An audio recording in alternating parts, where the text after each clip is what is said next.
ಎಲ್ಲರೂ ಎದ್ದು ನಿಲ್ಲೋಣ.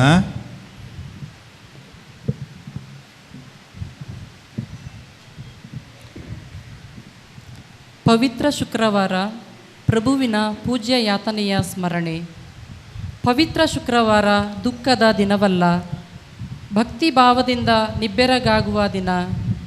ಪ್ರಭು ಯೇಸು ಶಿಲುಬೆಯಿಂದ ತಪ್ಪಿಸಿಕೊಳ್ಳಲಿಲ್ಲ, ತನ್ನ ಕರ್ತವ್ಯವನ್ನು ನಿರಾಕರಿಸಲಿಲ್ಲ.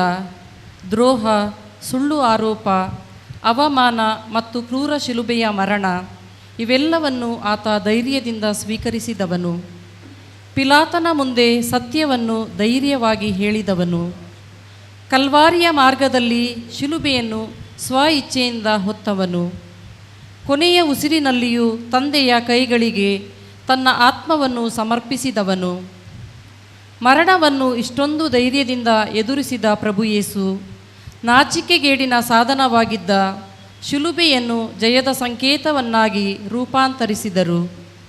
ಈ ಮೂಲಕ ಭಯಕ್ಕಿಂತ ಪ್ರೀತಿ ಶಕ್ತಿಯುತ, ಹಿಂಸೆಗಿಂತ ಸತ್ಯ ಮಹತ್ತರ, ವಿಧೇಯತೆ ದುಃಖವನ್ನು ರಕ್ಷೆಯ ಮಾರ್ಗವನ್ನಾಗಿ ಪರಿವರ್ತಿಸುತ್ತದೆ ಎಂಬುದನ್ನು ಪ್ರಭು ಯೇಸು ತೋರಿಸಿಕೊಟ್ಟ ಈ ದಿನ ಪವಿತ್ರ. ಇದುವೇ ಪವಿತ್ರ ಶುಕ್ರವಾರ. ಇಂದಿನ ಆಚರಣೆಯಲ್ಲಿ 4 ಭಾಗಗಳಿವೆ. ಮೊದಲನೆಯದು ದೈವವಾಕ್ಯದ ವಿಧಿ, ಎರಡನೆಯದು ಸಾಮೂಹಿಕ ಸಾಂಭ್ರಮಿಕ ಪ್ರಾರ್ಥನೆಗಳು, ಮೂರನೆಯದು ಶಿಲುಬೆಯ ಪ್ರದರ್ಶನ ಮತ್ತು ಸನ್ಮಾನ, ನಾಲ್ಕನೆಯದು ಪರಮಪ್ರಸಾದ ಸ್ವೀಕಾರ. ಈಗ ಗುರುಗಳು ಮೆರವಣಿಗೆಯಲ್ಲಿ ಬರುವರು.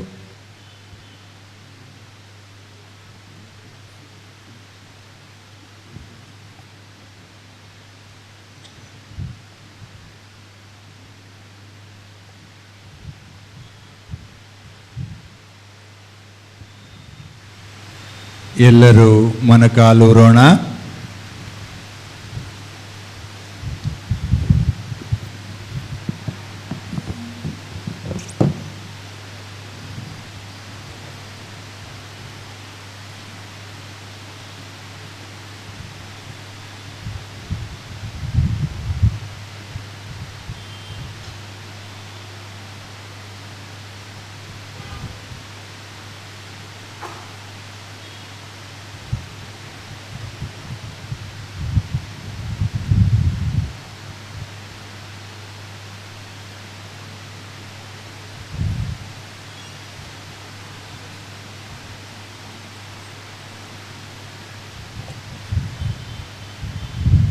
ಎಲ್ಲರೂ ಎದ್ದು ನಿಲ್ಲೋಣ.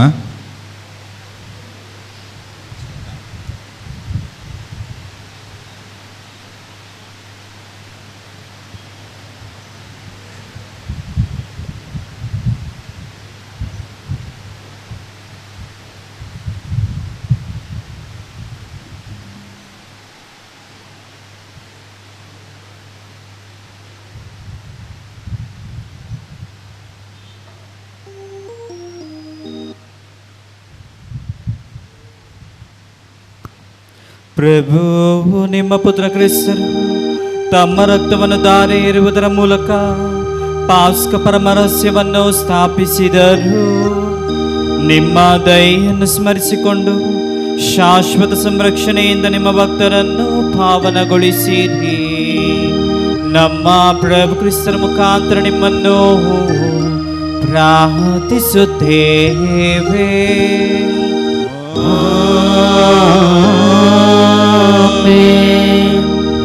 ಈಗ ಇಂದಿನ ಆಚರಣೆಯ ಮೊದಲನೆಯ ಭಾಗ ದೈವವಾಕ್ಯದ ವಿಧಿ. ದುಃಖವನ್ನು ಸ್ವೀಕರಿಸುವ ಮೂಲಕ ನೀತಿಯ ದಾರಿ ತೆರೆಯಲಾಯಿತು. ಇತರರಿಗಾಗಿ ನೋವನ್ನು ಹೊರುವ ಪ್ರೀತಿ ರಕ್ಷಣೆಯ ಮಾರ್ಗವಾಯಿತು. ನಿರಪರಾಧಿಯ ಯಾತನೆಯಲ್ಲಿ ದೇವರ ಕರುಣೆ ಮತ್ತು ವಿಮೋಚನೆಯ ಮಹತ್ವ ನಮಗೆ ಸ್ಪಷ್ಟವಾಗಿ ವ್ಯಕ್ತವಾಗುತ್ತದೆ ಎಂಬ ಆಳವಾದ ಸತ್ಯವನ್ನು ಇಂದಿನ ವಾಚನ ನಮಗೆ ಬೋಧಿಸುತ್ತದೆ.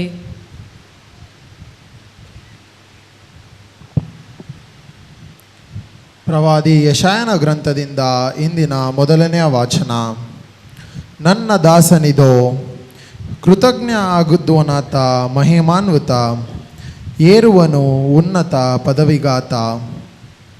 ಆತನ ಮುಖ ನರಮಾನವರ ಮುಖಕ್ಕಿಂತ ಆತನ ರೂಪ ನರಪುತ್ರನ ರೂಪಕ್ಕಿಂತ ವಿಕಾರಗೊಂಡಿದೆ ನಿಜ, ಆದರೆ ಹಲವರು ನೋಡಿ ಆದರೂ ಚಕಿತ.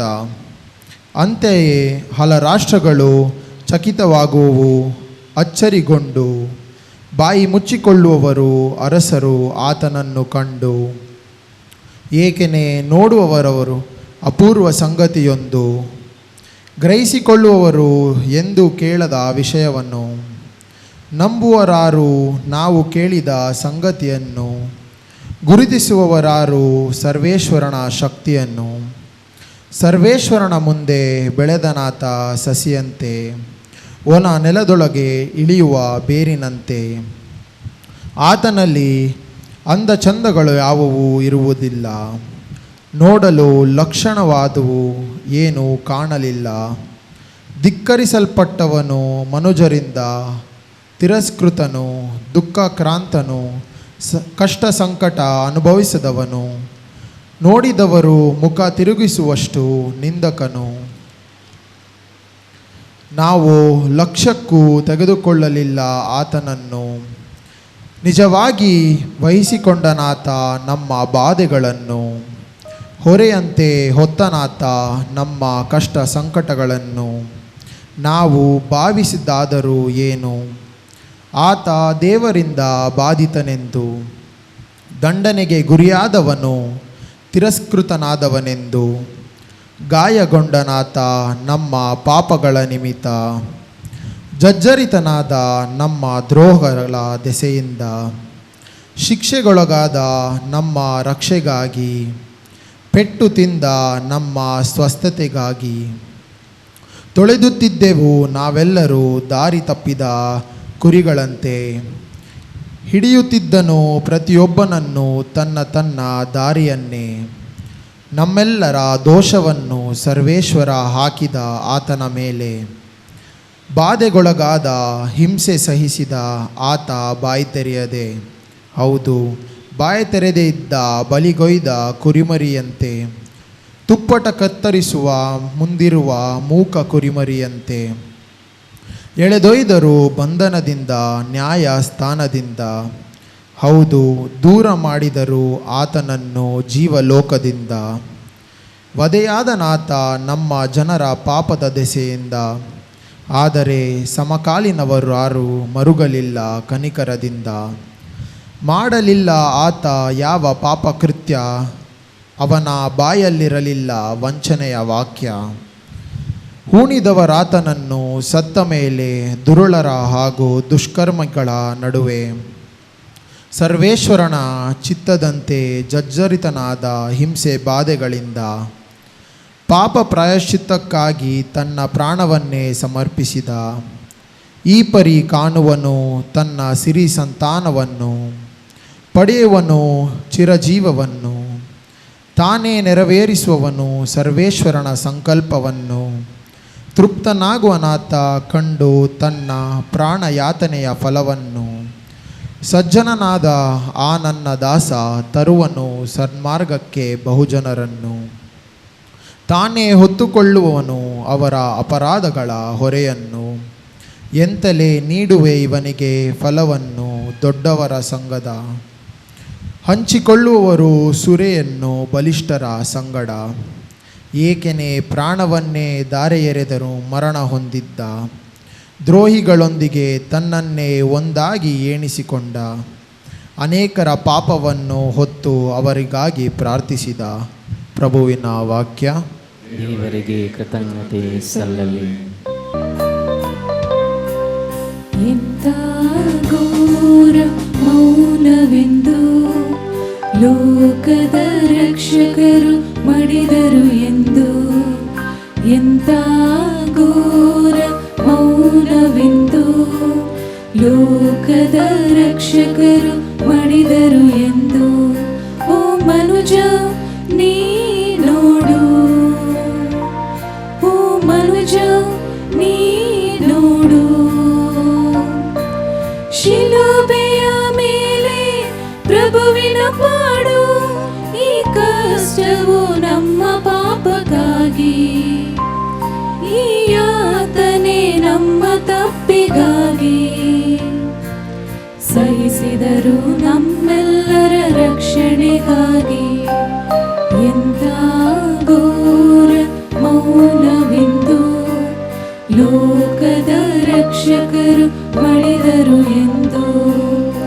ಎಂಥ ಘೋರ ಮೌನವೆಂದು ಲೋಕದ ರಕ್ಷಕರು ಮಡಿದರು ಎಂದು.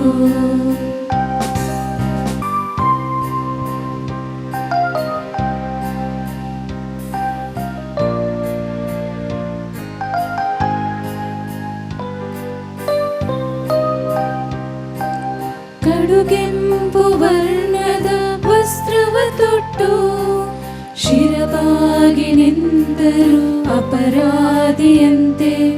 ಭೂಸ್ವರ್ಗ ರಾಜ್ಯದ ರಾಜಾದಿರಾಜಗೆ ಶಿರದಲ್ಲಿ ಮುಳ್ಳಿದ ಕಿರೀಟವಂತೆ ಚಾಟಿಯ ಹೊಡೆತವ ಸಹಿಸಿದರು. ರಕ್ತದ ಧಾರೆಯ ಎರೆದಿಹರು. ಹೋಸಾನ ಹೋಸಾನ ಎಂದ ಜನರು ಶಿಲುಬೆಗೆ ಏರಿಸಿ ಎನ್ನುತ್ತಿರಲು ಮೌನವಾಗಿ ಪ್ರಭು ನಿಂತರು. ಮನದಲ್ಲೇ ಬಹಳ ನೊಂದುಕೊಂಡರು.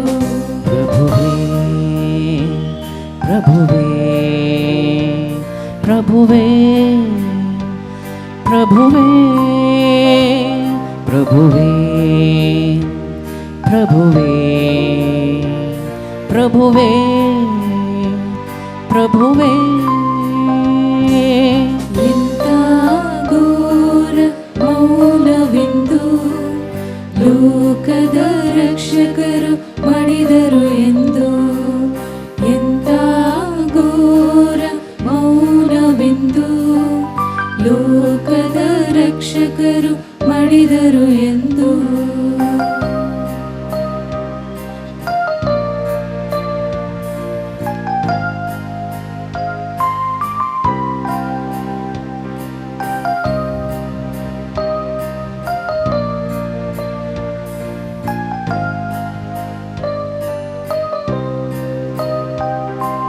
ಶಿಲುಬೆಯ ಹೊರತ ನಡೆದರು ಯೇಸು. ಬೀಳುತ್ತ ಏಳುತ್ತ ಕಲ್ವಾರಿಯ ಕಡೆಗೆ ತೊಟ್ಟಿಯ ಬಟ್ಟೆಗೆ ಚೀಟು ಹಾಕಲು ಬೆತ್ತಲೆಯಾಗಿ ನಿಂತರು. ಕೊನೆಗೆ ಹಿಂಸಿಸಿದವರ ಕ್ಷಮಿಸಿದರು. ಶಿಷ್ಯಗೆ ತಾಯಿಯ ಒಪ್ಪಿಸಿದರು.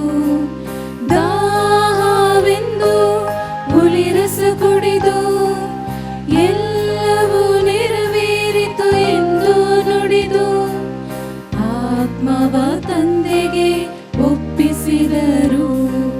ಶಿರವಾಗಿ ತಮ್ಮ ಪ್ರಾಣ ತೆತ್ತರು. ಪ್ರಭುವೇ ಪ್ರಭುವೇ ಪ್ರಭುವೇ ಪ್ರಭುವೇ ಪ್ರಭುವೇ ಪ್ರಭುವೇ ಪ್ರಭುವೇ ಪ್ರಭುವೇ ಎಂಥ ಘೋರ ಮೌನವೆಂದು ಲೋಕದ ರಕ್ಷಕರು ಮಡಿದರು ಎಂದು. ಎಂಥ ಘೋರ ಮೌನವೆಂದು ಲೋಕದ ರಕ್ಷಕರು ಮಡಿದರು ಎಂದು.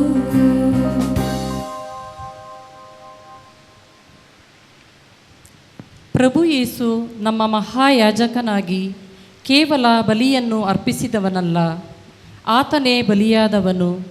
ನಮ್ಮ ಜೀವನದ ಆಳವಾದ ನೋವು, ಭಯ, ಪ್ರಲೋಭನೆ, ಕಣ್ಣೀರು ಇವೆಲ್ಲವನ್ನು ಅನುಭವಿಸಿದ ಆತ ನಮ್ಮ ಕಷ್ಟಗಳನ್ನು ಅರ್ಥ ಮಾಡಿಕೊಳ್ಳುತ್ತಾನೆ. ಈ ಕಾರಣದಿಂದಲೇ ಕೃಪೆಯ ಸಿಂಹಾಸನದ ಬಳಿಗೆ ಧೈರ್ಯದಿಂದ ಹೋಗೋಣ ಎಂದು ಈ ವಾಚನ ನಮ್ಮನ್ನು ಆಹ್ವಾನಿಸುತ್ತದೆ. ಇಬ್ರಿಯರಿಗೆ ಬರೆದ ಪತ್ರದಿಂದ ವಾಚನ. ಸ್ವರ್ಗ ಲೋಕದಲ್ಲಿ ಏರು ಹೋಗ ದೇವರ ಪುತ್ರನಾದ ಯೇಸುವೆ ನಮಗೆ ಶ್ರೇಷ್ಠ ಹಾಗೂ ಪ್ರಥಮ ಯಾಜಕರಾಗಿರುವುದರಿಂದ ನಾವು ನಿವೇದಿಸುವ ವಿಶ್ವಾಸದಲ್ಲಿ ಸದೃಢರಾಗಿರೋಣ. ಈ ಪ್ರಧಾನ ಯಾಜಕ ನಮ್ಮ ದೌರ್ಬಲ್ಯಗಳನ್ನು ಕಂಡು ಅನುಕಂಪ ತೋರದೆ ಇರುವರಲ್ಲ. ಇವರು ನಮ್ಮಂತೆಯೇ ಇದ್ದುಕೊಂಡು ಎಲ್ಲ ವಿಷಯಗಳನ್ನು ಶೋಧನೆ ಸಂಕಟಗಳನ್ನು ಅನುಭವಿಸಿದರು, ಆದರೆ ಪಾಪವನ್ನು ಮಾತ್ರ ಮಾಡಲಿಲ್ಲ. ಆದ ಕಾರಣ ನಾವು ಸಮಯೋಚಿತ ಸಹಾಯವನ್ನು ಅವರ ಅನುಗ್ರಹದಿಂದ ಪಡೆಯಲು ಮತ್ತು ಅವರ ಕರುಣೆಯನ್ನು ಸವಿಯಲು ಧೈರ್ಯದಿಂದ ಅವರ ಕೃಪಾಸನೆಯನ್ನು ಸವಿಸೋಣ.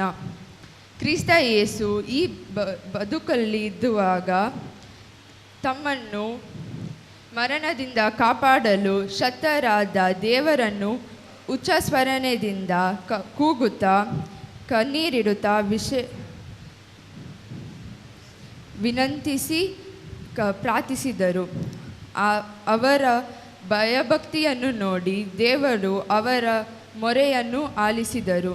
ಯೇಸು ದೇವರ ಪುತ್ರರಾಗಿದ್ದರೂ ಹಿಂಸೆ ಬಾಧನೆಗಳನ್ನು ತಪ್ಪಿಸಿಕೊಳ್ಳದೆ ವಿಧೇಯತೆಯಿಂದ ಅನುಭವದಿಂದ ಅರಿತುಕೊಂಡರು. ಹೀಗೆ ಅವರು ಸ್ವತಃ ಪರಿಪೂರ್ಣರಾಗಿ ತಮಗೆ ವಿಧೇಯರಾಗುವರ ಎಲ್ಲ ಶಾಶ್ವತ ಜೀವದಕ್ಕೆ ಕಾರಣರಾದರು. ಪ್ರಭುವಿನ ವಾಕ್ಯವಿದು.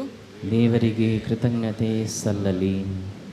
ಯೇಸುವು ನಮಗಾಗಿ ಪ್ರಾಣವ ನೀಡಿದರು. ಯೇಸುವು ನಮಗಾಗಿ ಪ್ರಾಣವ ನೀಡಿದರು. ಕ್ರಿಸ್ತರು ಶಿಲುಬೆ ಮರಣವನ್ನು ಹೊಂದುವಷ್ಟು ವಿಧೇಯರಾದರು.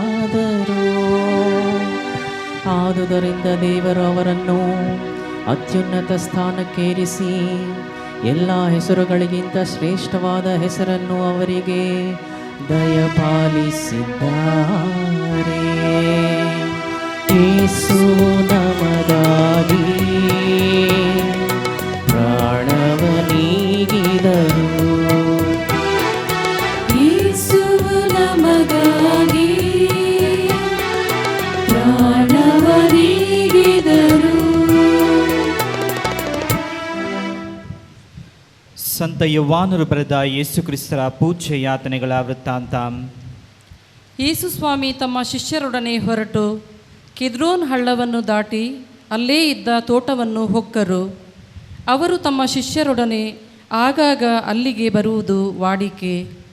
ಅವರನ್ನು ಹಿಡಿದುಕೊಡಲಿದ್ದ ಯೂದನಿಗೆ ಆ ಸ್ಥಳ ಚೆನ್ನಾಗಿ ಗೊತ್ತಿತ್ತು. ಆದುದರಿಂದ ಯೂದನು ಸೈನಿಕರ ಒಂದು ತಂಡವನ್ನು ಮುಖ್ಯ ಯಾಜಕರು ಮತ್ತು ಫರಿಸಾಯರು ಕಳುಹಿಸಿದ ಕಾವಲಾಳುಗಳನ್ನು ಕರೆದುಕೊಂಡು ದೀವಟಿಗೆ, ಪಂಜು ಮತ್ತು ಆಯುಧಗಳ ಸಮೇತ ಅಲ್ಲಿಗೆ ಬಂದನು. ಯೇಸು ಸ್ವಾಮಿಗೆ ತಮಗೆ ಸಂಭವಿಸಿರುವುದೆಲ್ಲವೂ ತಿಳಿದಿತ್ತು ಎಂದೇ ಮುಂದೆ ಬಂದು, ನೀವು ಯಾರನ್ನು ಹುಡುಕುತ್ತಿದ್ದೀರಿ ಎಂದು ಕೇಳಿದರು. ಅವರು ನಜರೇತಿನ ಯೇಸುವನ್ನು ಎಂದರು. ಯೇಸು ನಾನೇ ಆತನು ಎಂದು ಉತ್ತರ ಕೊಟ್ಟರು. ಅವರನ್ನು ಹಿಡಿದುಕೊಡಲಿದ್ದ ಗುರುದ್ರೋಹಿ ಯೂದನು ಅವರ ಸಂಗಡವೇ ನಿಂತುಕೊಂಡಿದ್ದನು. ನಾನೇ ಆತನು ಎಂದು ಯೇಸು ನುಡಿಯುತ್ತಲೇ ಅವರೆಲ್ಲರೂ ಹಿಂದೆ ಸರಿದು ನೆಲದ ಮೇಲೆ ಬಿದ್ದರು.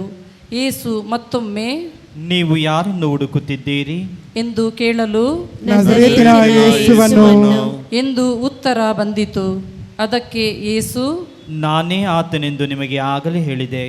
ನೀವು ಹುಡುಕುತ್ತಾ ಇರುವುದು ನನ್ನನ್ನಾದರೆ ಮಿಕ್ಕ ಇವರನ್ನು ಹೋಗಬಿಡಿ ಎಂದು ನುಡಿದರು. ನೀವು ನನಗೆ ಕೊಟ್ಟವರಲ್ಲಿ ಒಬ್ಬನನ್ನಾದರೂ ಕಳೆದುಕೊಳ್ಳಲಿಲ್ಲ ಎಂದು ತಾವೇ ನುಡಿದ ಮಾತು ನೆರವೇರುವಂತೆ ಯೇಸು ಹೀಗೆಂದರು. ಅಷ್ಟರೊಳಗೆ ಸಿಮೋನ್ ಪೇತ್ರನು ತನ್ನಲ್ಲಿದ್ದ ಖಡ್ಗವನ್ನು ಹಿಡಿದು ಪ್ರಧಾನ ಯಾಜಕರ ಸೇವಕನಾದ ಮಾಲ್ಕನ ಬಲಕಿವಿಯನ್ನು ಕತ್ತರಿಸಿಬಿಟ್ಟನು. ಆಗ ಯೇಸು ಪೇತ್ರನಿಗೆ, ನಿನ್ನ ಖಡ್ಗವನ್ನು ಒರೆಯಲ್ಲಿ ಹಾಕು. ನನ್ನ ಪಿತನೇ ಕೊಟ್ಟಿರುವ ಕಷ್ಟದ ಕೊಡವಿದು. ಇದರಲ್ಲಿರುವುದನ್ನು ನಾನು ಕುಡಿಯದೆ ಹೋದರೆ ಹೇಗೆ ಎಂದು ನುಡಿದರು. ಅನಂತರ ಸೈನಿಕರು, ಸಹಸ್ರಾಧಿಪತಿಯು, ಯಹೂದ್ಯರು ಕಳುಹಿಸಿದ್ದ ಕಾವಲಾಳುಗಳು ಯೇಸುವನ್ನು ಹಿಡಿದು ಕಟ್ಟಿ ಮೊದಲು ಅನ್ನನ ಬಳಿಗೆ ಕೊಂಡೊಯ್ದರು. ಅನ್ನನು ಆ ವರ್ಷ ಪ್ರಧಾನ ಯಾಜಕನಾಗಿದ್ದ ಕಾಯಫನ ಮಾವ. ಸಮಸ್ತ ಜನತೆಗಾಗಿ ಒಬ್ಬನು ಸತ್ತರೆ ವಿಹಿತವೆಂದು ಸಲಹೆ ಕೊಟ್ಟವನು ಈ ಕಾಯಿಫನೇ. ಸಿಮೋನ್ ಪೇತ್ರನು ಹಾಗೂ ಪ್ರಧಾನ ಯಾಜಕನಿಗೆ ಪರಿಚಿತನಾಗಿದ್ದ ಇನ್ನೊಬ್ಬ ಶಿಷ್ಯನು ಯೇಸು ಸ್ವಾಮಿಯನ್ನು ಹಿಂಬಾಲಿಸುತ್ತಾ ಹೋದರು. ಪರಿಚಿತನಾಗಿದ್ದ ಶಿಷ್ಯನು ಯೇಸುವಿನೊಡನೆ ಪ್ರಧಾನ ಯಾಜಕನ ಮನೆಯ ಅಂಗಳವನ್ನು ಹೊಕ್ಕನು. ಪೇತ್ರನು ಹೊರಗಡೆ ಬಾಗಿಲ ಬಳಿಯಲ್ಲೇ ನಿಂತಿದ್ದನು. ಪರಿಚಿತನಾಗಿದ್ದವನು ಅನಂತರ ಹೊರಗೆ ಬಂದು ದ್ವಾರಪಾಲಕಿಗೆ ಹೇಳಿ ಪೇತ್ರನನ್ನು ಒಳಗೆ ಕರೆದುಕೊಂಡು ಹೋದನು. ಆ ದ್ವಾರಪಾಲಕಿಯು ಪೇತ್ರನನ್ನು ನೋಡಿ, ನೀನು ಯೇಸುವಿನ ಶಿಷ್ಯರಲ್ಲಿ ಒಬ್ಬನಲ್ಲವೇ ಎಂದು ಕೇಳಿದಳು. ಅದಕ್ಕೆ ಪೇತ್ರನು, ಇಲ್ಲ, ನಾನಲ್ಲ ಎಂದು ಬಿಟ್ಟನು. ಆಗ ಚಳಿಯಿದ್ದುದರಿಂದ ಸೇವಕರು ಕಾವಲಾಳುಗಳು ಇದ್ದಲಿನ ಬೆಂಕಿ ಮಾಡಿ ಸುತ್ತಲೂ ನಿಂತು ಚಳಿ ಕಾಯಿಸಿಕೊಳ್ಳುತ್ತಿದ್ದರು. ಪೇತ್ರನು ಅವರ ಸಂಗಡ ನಿಂತುಕೊಂಡು ಚಳಿ ಕಾಯಿಸಿಕೊಳ್ಳತೊಡಗಿದನು. ಅಷ್ಟರಲ್ಲಿ ಪ್ರಧಾನ ಯಾಜಕನು ಯೇಸುಸ್ವಾಮಿಯನ್ನು ಅವರ ಶಿಷ್ಯರ ವಿಷಯವಾಗಿ ಹಾಗೂ ಬೋಧನೆಯ ವಿಷಯವಾಗಿ ವಿಚಾರಿಸಿದನು. ಆಗ ಯೇಸುಸ್ವಾಮಿ, ನಾನು ಬಹಿರಂಗವಾಗಿಯೇ ಜನರೆಲ್ಲರೂ ಕೇಳುವಂತೆ ಮಾತನಾಡಿದ್ದೇನೆ. ಯಹೂದ್ಯರೆಲ್ಲರೂ ಸಭೆ ಸೇರುವ ಪ್ರಾರ್ಥನಾ ಮಂದಿರಗಳಲ್ಲಿಯೂ ಮಹಾದೇವಾಲಯದಲ್ಲಿಯೂ ನಾನು ಯಾವಾಗಲೂ ಬೋಧನೆ ಮಾಡಿಕೊಂಡು ಬಂದಿದ್ದೇನೆ. ಮುಚ್ಚುಮರೆಯಾಗಿ ಏನನ್ನೂ ಹೇಳಲಿಲ್ಲ. ನನ್ನನ್ನು ವಿಚಾರಿಸುವುದೇಕೆ? ನಾನು ಹೇಳಿದ್ದನ್ನು ಯಾರು ಕೇಳಿದ್ದಾರೋ ಅವರನ್ನೇ ವಿಚಾರಿಸಿರಿ. ನಾನು ಬೋಧನೆ ಮಾಡಿದ್ದು ಏನೆಂದು ಅವರು ಬಲ್ಲರು ಎಂದು ಉತ್ತರ ಕೊಟ್ಟರು. ಯೇಸು ಹೀಗೆ ಹೇಳಲು ಬಳಿಯಲ್ಲಿ ನಿಂತಿದ್ದ ಕಾವಲಾಳೊಬ್ಬನು, ಪ್ರಧಾನ ಯಾಜಕನಿಗೆ ಉತ್ತರ ಕೊಡುವುದು ಹೀಗೆಯೇ ಎಂದು ಕೆನ್ನೆಗೆ ಹೊಡೆದನು. ಆಗ ಯೇಸು, ನಾನು ಆಡಿದ್ದು ತಪ್ಪಾಗಿದ್ದರೆ ತಪ್ಪನ್ನು ತೋರಿಸಿಕೊಡು, ಸತ್ಯವಾಗಿದ್ದರೆ ಏಕೆ ಹೊಡೆಯುತ್ತಿ ಎಂದರು. ಆಗ ಅನ್ನನು ಯೇಸುವನ್ನು ಬಂಧಿಸಿ ಕಾಯಿಫನ ಬಳಿಗೆ ಕಳುಹಿಸಿದನು. ಇತ್ತ ಪೇತ್ರನು ನಿಂತು ಚಳಿ ಕಾಯಿಸಿಕೊಳ್ಳುತ್ತಾ ಇದ್ದನು. ಅಲ್ಲಿದ್ದವರು, ನೀನು ಯೇಸುವಿನ ಶಿಷ್ಯರಲ್ಲಿ ಒಬ್ಬನಲ್ಲವೇ ಎಂದು ಕೇಳಿದರು. ಪೇತ್ರನು, ಇಲ್ಲ, ನಾನು ಶಿಷ್ಯನಲ್ಲ ಎಂದು ನಿರಾಕರಿಸಿದನು. ಪ್ರಧಾನ ಯಾಜಕನ ಸೇವಕರಲ್ಲಿ ಒಬ್ಬನು, ನಿನ್ನನ್ನು ಆತನೊಡನೆ ತೋಟದಲ್ಲಿ ನಾನು ನೋಡಿದ್ದಲ್ಲವೇ ಎಂದು ಕೇಳಿದನು. ಪೇತ್ರನು ಪುನಃ ಅಲ್ಲಗಳೆದನು. ಕೂಡಲೇ ಕೋಳಿ ಕೂಗಿತು. ಆಮೇಲೆ ಅವರು ಯೇಸುವನ್ನು ಕಾಯಿಫನ ಮನೆಯಿಂದ ರಾಜ್ಯಪಾಲನ ನಿವಾಸಕ್ಕೆ ಕೊಂಡೊಯ್ದರು. ಆಗ ಮುಂಜಾನೆ ಅರಮನೆಯೊಳಗೆ ಹೋದರೆ ಮಡಿಗೆಟ್ಟು ಹಬ್ಬದೂಟಕ್ಕೆ ಅಡ್ಡಿಯಾದೀತೆಂದು ಅವರೆಲ್ಲರೂ ಹೊರಗೇ ನಿಂತರು. ಆದುದರಿಂದ ಪಿಲಾತನೇ ಅವರ ಬಳಿಗೆ ಬಂದು, ಈತನ ಮೇಲೆ ನಿಮ್ಮ ದೂರು ಏನು ಎಂದು ಕೇಳಿದನು. ಅವರು, ಇವನು ಅಪರಾಧಿಯಲ್ಲದಿದ್ದರೆ ಇವನನ್ನು ನಿಮಗೆ ತನ್ನೊಪ್ಪಿಸುತ್ತಿರಲಿಲ್ಲ ಎಂದರು. ಅದಕ್ಕೆ ಪಿಲಾತನು, ಹಾಗಾದರೆ ನೀವೇ ಕರೆದುಕೊಂಡು ಹೋಗಿ ನಿಮ್ಮ ಧರ್ಮಶಾಸ್ತ್ರದ ಪ್ರಕಾರ ಈತನಿಗೆ ತೀರ್ಪು ಕೊಡಿ ಎಂದನು. ಯಹೂದ್ಯರು, ಮರಣದಂಡನೆ ವಿಧಿಸುವ ಅಧಿಕಾರ ನಮಗಿಲ್ಲವಲ್ಲ ಎಂದು ಉತ್ತರಿಸಿದರು. ಯೇಸು ತಮಗೆ ಯಾವ ಬಗೆಯ ಮರಣ ಕಾದಿರುವುದೆಂದು ಸೂಚಿಸಿ ಹೇಳಿದ ಮಾತು ಹೀಗೆ ನೆರವೇರುವಂತಾಯಿತು. ಆಗ ಪಿಲಾತನು ಅರಮನೆಯೊಳಗೆ ಹೋಗಿ ಯೇಸು ಸ್ವಾಮಿಯನ್ನು ಕರೆಯಿಸಿ, ನೀನು ಯಹೂದ್ಯರ ಅರಸನು ಎಂದು ಕೇಳಿದನು. ಅದಕ್ಕೆ ಯೇಸು, ನೀವಾಗಿಯೇ ಇದನ್ನು ಹೇಳುತ್ತಿರುವಿರೋ ಅಥವಾ ಬೇರೆ ಯಾರಾದರೂ ನನ್ನನ್ನು ಕುರಿತು ಹೀಗೆ ಹೇಳಿದರೋ ಎನ್ನಲು ಪಿಲಾತನು, ನಾನೇನು ಯಹೂದ್ಯನೇ?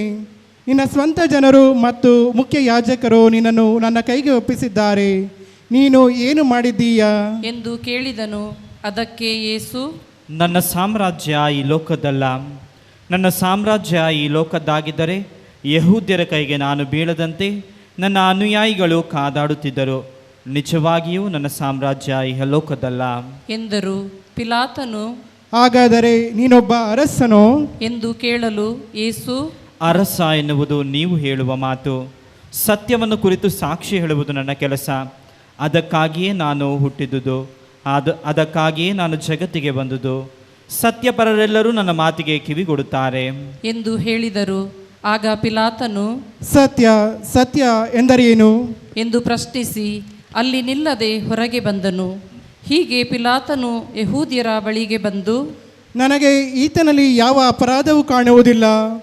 ಪಾಸ್ಕ ಹಬ್ಬದ ಸಂದರ್ಭದಲ್ಲಿ ಒಬ್ಬ ಸೆರೆಯಾಳುಗಳನ್ನು ಬಿಡುಗಡೆ ಮಾಡುವ ಪದ್ಧತಿ ಇದೆಯಷ್ಟೇ. ಆದ್ದರಿಂದ ನೀವು ಬಯಸಿದರೆ ಯಹೂದ್ಯರ ಅರಸನನ್ನು ನಾನು ಬಿಡುಗಡೆ ಮಾಡುತ್ತೇನೆ ಎಂದು ಹೇಳಿದನು. ಅದಕ್ಕೆ ಅವರು, ಬೇಡ, ಇವನು ಬೇಡ, ನಮಗೆ ಬರಬ್ಬನನ್ನು ಬಿಟ್ಟುಕೊಡಿ ಎಂದು ಬೊಬ್ಬೆ ಹಾಕಿದರು.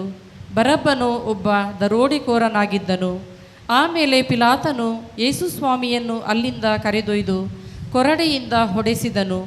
ಸೈನಿಕರು ಮುಳ್ಳಿನ ಕಿರೀಟವನ್ನು ಹೆಣೆದು ಅವರ ತಲೆಗೆ ಮುಡಿಸಿ ಕೆನ್ನೇರಳೆ ಬಣ್ಣದ ಅಂಗಿಯನ್ನು ಅವರಿಗೆ ಉಡಿಸಿ ಹತ್ತಿರ ಬಂದು, ಯಹೂದ್ಯರ ಅರಸನೇ, ನಿನಗೆ ಶುಭವಾಗಲಿ ಎಂದು ಜರೆಯುತ್ತಾ ಅವರ ಕೆನ್ನೆಗೆ ಹೊಡೆಯತೊಡಗಿದರು. ಪಿಲಾತನು ಮತ್ತೆ ಹೊರಗೆ ಬಂದು ಯಹೂದ್ಯರಿಗೆ, ನೋಡಿ, ನಾನು ಇವನನ್ನು ನಿಮ್ಮ ಮುಂದೆ ತರುತ್ತಿದ್ದೇನೆ. ನನಗೆ ಇವನಲ್ಲಿ ಯಾವ ಅಪರಾಧವೂ ಕಾಣಿಸುತ್ತಿಲ್ಲ ಎಂಬುದು ನಿಮಗೆ ತಿಳಿದಿರಲಿ ಎಂದು ಹೇಳಿದನು. ಆಗ ಯೇಸು ಮುಳ್ಳಿನ ಕಿರೀಟವನ್ನು ಕೆನ್ನೇರಳೆ ಬಣ್ಣದ ಅಂಗಿಯನ್ನು ಧರಿಸಿದವರಾಗಿ ಹೊರಕ್ಕೆ ಬಂದರು. ಪಿಲಾತನು, ಇಗೋ ನಿಮ್ಮ ಮನುಷ್ಯ ಎಂದನು. ಮುಖ್ಯ ಯಾಜಕರು ಕಾವಲಾಳುಗಳು ಯೇಸುವನ್ನು ಕಂಡೊಡನೆ ಇವನನ್ನು ಶಿಲುಬೆಗೇರಿಸಿ ಎಂದು ಬೊಬ್ಬೆ ಹಾಕಿದರು. ಆಗ ಪಿಲಾತನು, ಬೇಕಾದರೆ ನೀವೇ ಇವನನ್ನು ಕರೆದುಕೊಂಡು ಹೋಗಿ ಶಿಲುಬೆಗೇರಿಸಿ, ನನಗಾದರೂ ಇವನಲ್ಲಿ ಯಾವ ಅಪರಾಧವೂ ಕಾಣಿಸಲಿಲ್ಲ ಎಂದನು. ಅದಕ್ಕೆ ಯಹೂದ್ಯರು, ನಮಗೊಂದು ಕಾನೂನು ಉಂಟು, ಅದರ ಮೇರೆಗೆ ಇವನು ಸಾಯಲೇಬೇಕು, ಏಕೆಂದರೆ ತಾನು ದೇವರ ಪುತ್ರನೆಂದು ಹೇಳಿಕೊಂಡಿದ್ದಾನೆ ಎಂದು ಉತ್ತರ ಕೊಟ್ಟರು. ಇದನ್ನು ಕೇಳಿದ್ದೇ ಪಿಲಾತನಿಗೆ ಮತ್ತಷ್ಟು ಭಯವಾಯಿತು. ಅವನು ಮತ್ತೆ ಅರಮನೆಯೊಳಕ್ಕೆ ಬಂದು, ನೀನು ಎಲ್ಲಿಂದ ಬಂದವನು ಎಂದು ಯೇಸುವನ್ನು ಕೇಳಿದನು. ಆದರೆ ಯೇಸು ಉತ್ತರ ಕೊಡಲಿಲ್ಲ. ಆಗ ಪಿಲಾತನು, ನನ್ನೊಡನೆ ನೀನು ಮಾತನಾಡುವುದಿಲ್ಲವೇ? ನಿನ್ನನ್ನು ಬಿಡುಗಡೆ ಮಾಡುವುದಕ್ಕೂ ನಿನ್ನನ್ನು ಶಿಲುಬೆಗೇರಿಸುವುದಕ್ಕೂ ನನಗೆ ಅಧಿಕಾರವಿದೆ ಎಂಬುದು ನಿನಗೆ ತಿಳಿಯದು ಎಂದನು. ಅದಕ್ಕೆ ಯೇಸು, ನಿಮಗೆ ಮೇಲಿಂದ ಕೊಟ್ಟ ಹೊರತು ನನ್ನ ಮೇಲೆ ನಿಮಗೆ ಯಾವ ಅಧಿಕಾರವೂ ಇರುತ್ತಿರಲಿಲ್ಲ. ಆದ್ದರಿಂದ ನನ್ನನ್ನು ನಿಮ್ಮ ಕೈಗೆ ಒಪ್ಪಿಸಿದವನಿಗೆ ಪಾಪ ಹೆಚ್ಚು ಎಂದು ನುಡಿದರು.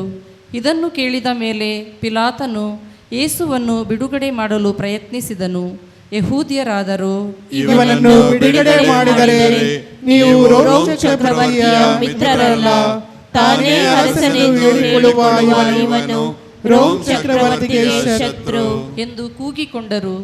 ಅವರ ಈ ಕೂಗನ್ನು ಕೇಳಿ ಪಿಲಾತನು ಯೇಸುವನ್ನು ಹೊರಗೆ ಕರೆಯಿಸಿದನು. ಹಾಸುಗಲ್ಲು ಎಂಬ ಕಟ್ಟೆಯ ಮೇಲಿದ್ದ ನ್ಯಾಯಪೀಠದ ಮೇಲೆ ಕುಳಿತುಕೊಂಡನು. ಯಹೂದ್ಯರ ಭಾಷೆಯಲ್ಲಿ ಆ ಸ್ಥಳಕ್ಕೆ ಗಬ್ಬತ ಎಂದು ಹೆಸರು. ಅಂದು ಹಬ್ಬದ ಹಿಂದಿನ ದಿನ ಮಧ್ಯಾಹ್ನ 12 ಗಂಟೆ ಇರಬಹುದು. ಪಿಲಾತನು ಯಹೂದ್ಯರನ್ನು ನೋಡಿ, ಇಗೋ ನಿಮ್ಮ ಅರಸನು ಎಂದು ಹೇಳಿದನು. ಅವರಾದರೂ, ಕೊಲ್ಲಿರಿ, ಶಿಲುಬೆಗೇರಿಸಿರಿ ಎಂದು ಕಿರುಚಿದರು.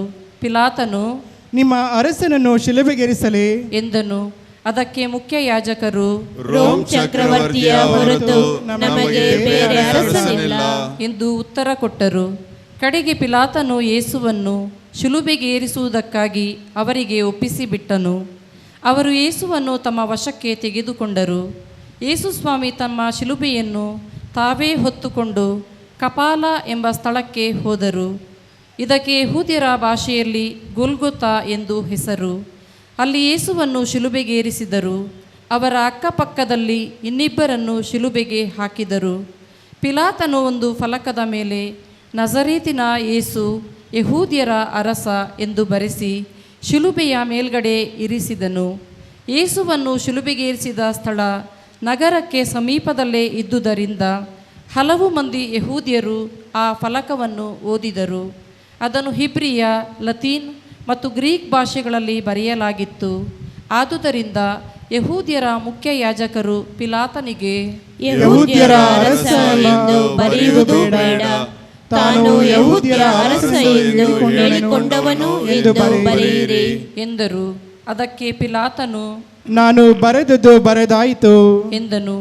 ಯೇಸುವನ್ನು ಶಿಲುಬೆಗೇರಿಸಿದ ಬಳಿಕ ಸೈನಿಕರು ಯೇಸುವಿನ ಬಟ್ಟೆಗಳನ್ನು ತೆಗೆದುಕೊಂಡು ಒಬ್ಬೊಬ್ಬರಿಗೆ ಒಂದೊಂದು ಪಾಲಿನಂತೆ 4 ಪಾಲು ಮಾಡಿ ಹಂಚಿಕೊಂಡರು. ಅವರ ಒಳ ಅಂಗಿಯಾದರೂ ಹೊಲಿಗೆ ಇಲ್ಲದೆ ಮೇಲಿಂದ ಕೆಳಗಿನವರೆಗೂ ಹೆಣೆದದ್ದಾಗಿತ್ತು.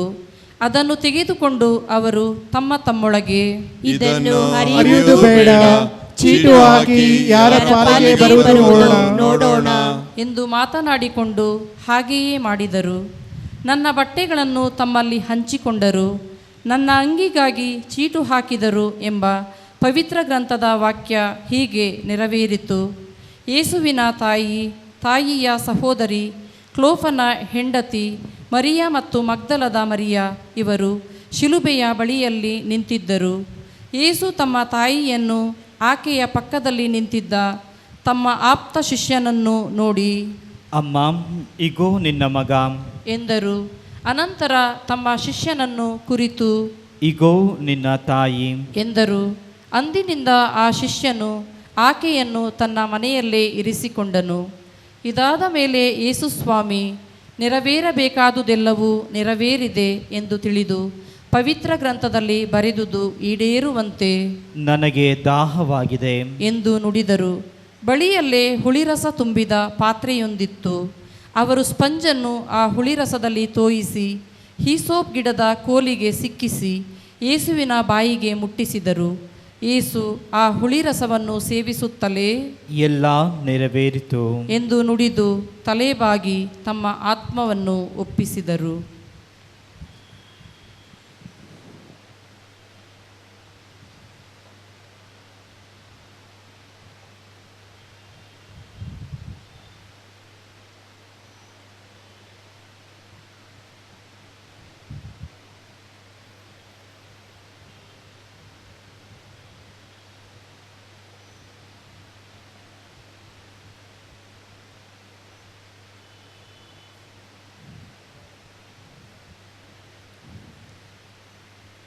ಅಂದು ಪಾಸ್ಕ ಹಬ್ಬದ ಹಿಂದಿನ ದಿನ, ಮಾರನೆಯ ದಿನ ಸಬ್ಬತ್ ದಿನವೂ ದೊಡ್ಡ ಹಬ್ಬವೂ ಆಗಿತ್ತು.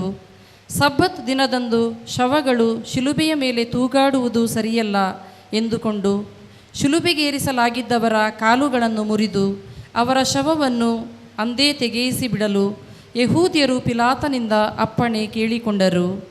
ಅಂತೆಯೇ ಸೈನಿಕರು ಬಂದು ಯೇಸುವಿನೊಡನೆ ಶಿಲುಬೆಗೇರಿಸಲಾಗಿದ್ದ ಮೊದಲನೆಯವನ ಮತ್ತು ಎರಡನೆಯವನ ಕಾಲುಗಳನ್ನು ಮುರಿದರು. ತರುವಾಯ ಯೇಸುವಿನ ಬಳಿಗೆ ಬಂದರು.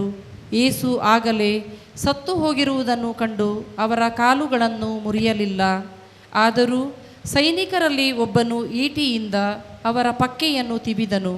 ಕೂಡಲೇ ರಕ್ತವೂ ನೀರು ಅಲ್ಲಿಂದ ಹೊರಗೆ ಹರಿದು ಬಂದವು. ಇದು ಕಣ್ಣಾರೆ ಕಂಡವನ ಹೇಳಿಕೆ. ಈ ಹೇಳಿಕೆ ಸತ್ಯವಾದುದು. ತಾನು ಸತ್ಯವನ್ನು ನುಡಿಯುತ್ತಿದ್ದೇನೆಂಬ ಅರಿವು ಅವನಿಗೆ ಇದೆ. ನೀವು ವಿಶ್ವಾಸಿಸಬೇಕೆಂದೇ ಆತನು ಇದನ್ನು ಹೇಳಿದ್ದಾನೆ. ಆತನ ಎಲುಬೊಂದನ್ನೂ ಮುರಿಯಕೂಡದು ಎಂದು ಪವಿತ್ರ ಗ್ರಂಥದಲ್ಲಿ ಬರೆದಿದೆ. ಆ ವಾಕ್ಯ ನೆರವೇರುವಂತೆ ಹೀಗೆ ನಡೆಯಿತು. ತಾವು ಇರಿದವನನ್ನೇ ಅವರು ನಿರೀಕ್ಷಿಸುವರು ಎನ್ನುತ್ತದೆ ಇನ್ನೊಂದು ವಾಕ್ಯ. ಅರಿಮತಾಯ ಊರಿನ ಜೋಸೆಫ್ ಎಂಬುವನು ಕೂಡ ಯೇಸುವಿನ ಶಿಷ್ಯರಲ್ಲಿ ಒಬ್ಬನು. ಈತನು ಯಹೂದ್ಯರಿಗೆ ಹೆದರಿ ತಾನು ಶಿಷ್ಯನೆಂದು ತೋರಿಸಿಕೊಳ್ಳುತ್ತಿರಲಿಲ್ಲ. ಮೇಲೆ ಹೇಳಿದ್ದೆಲ್ಲ ನಡೆದಾದ ಮೇಲೆ ಈತನು ಯೇಸುವಿನ ಪಾರ್ಥಿವ ಶರೀರವನ್ನು ಕೊಂಡೊಯ್ಯಲು ಪಿಲಾತನಿಂದ ಅಪ್ಪಣೆ ಕೇಳಿದನು. ಪಿಲಾತನು ಒಪ್ಪಿಗೆ ಕೊಡಲು ಈತನು ಬಂದು ಪಾರ್ಥಿವ ಶರೀರವನ್ನು ಕೊಂಡೊಯ್ದನು. ಈತನು ಮಾತ್ರವಲ್ಲ, ಹಿಂದೊಮ್ಮೆ ಯೇಸುವನ್ನು ರಾತ್ರಿಯಲ್ಲಿ ನೋಡಲು ಬಂದಿದ್ದ ನಿಕೋದೇಮನು ಕೂಡ ಅಲ್ಲಿಗೆ ಬಂದನು. ಇವನು ರಕ್ತಬೋಳ ಹಾಗೂ ಅಗರು ಕಲಸಿದ 30 ಕಿಲೋಗ್ರಾಮಿನಷ್ಟು ಚೂರ್ಣವನ್ನು ತಂದಿದ್ದನು. ಇವರು ಯೇಸುವಿನ ಪಾರ್ಥಿವ ಶರೀರವನ್ನು ತೆಗೆದು ಯಹೂದ್ಯರ ಶವಸಂಸ್ಕಾರದ ಪದ್ಧತಿಯಂತೆ ಸುಗಂಧ ದ್ರವ್ಯಗಳನ್ನು ಹಾಕಿ ನಾರುಮಡಿಯಲ್ಲಿ ಸುತ್ತಿದರು. ಯೇಸುವನ್ನು ಶಿಲುಬೆಗೇರಿಸಿದ ಸ್ಥಳದಲ್ಲಿ ಒಂದು ತೋಟವಿತ್ತು. ಆ ತೋಟದಲ್ಲಿ ಅದುವರೆಗೆ ಯಾರ ಶವವನ್ನೂ ಇಡದ ಹೊಸ ಸಮಾಧಿ ಇತ್ತು. ಸಮಾಧಿಯು ಹತ್ತಿರದಲ್ಲೇ ಇದ್ದುದರಿಂದ ಹಾಗೂ ಮರುದಿನ ಪಾಸ್ಕ ಹಬ್ಬವಾದುದರಿಂದ ಯೇಸುವಿನ ಪಾರ್ಥಿವ ಶರೀರವನ್ನು ಅಲ್ಲೇ ಸಮಾಧಿ ಮಾಡಿದರು. ಕುಳಿತುಕೊಳ್ಳೋಣ.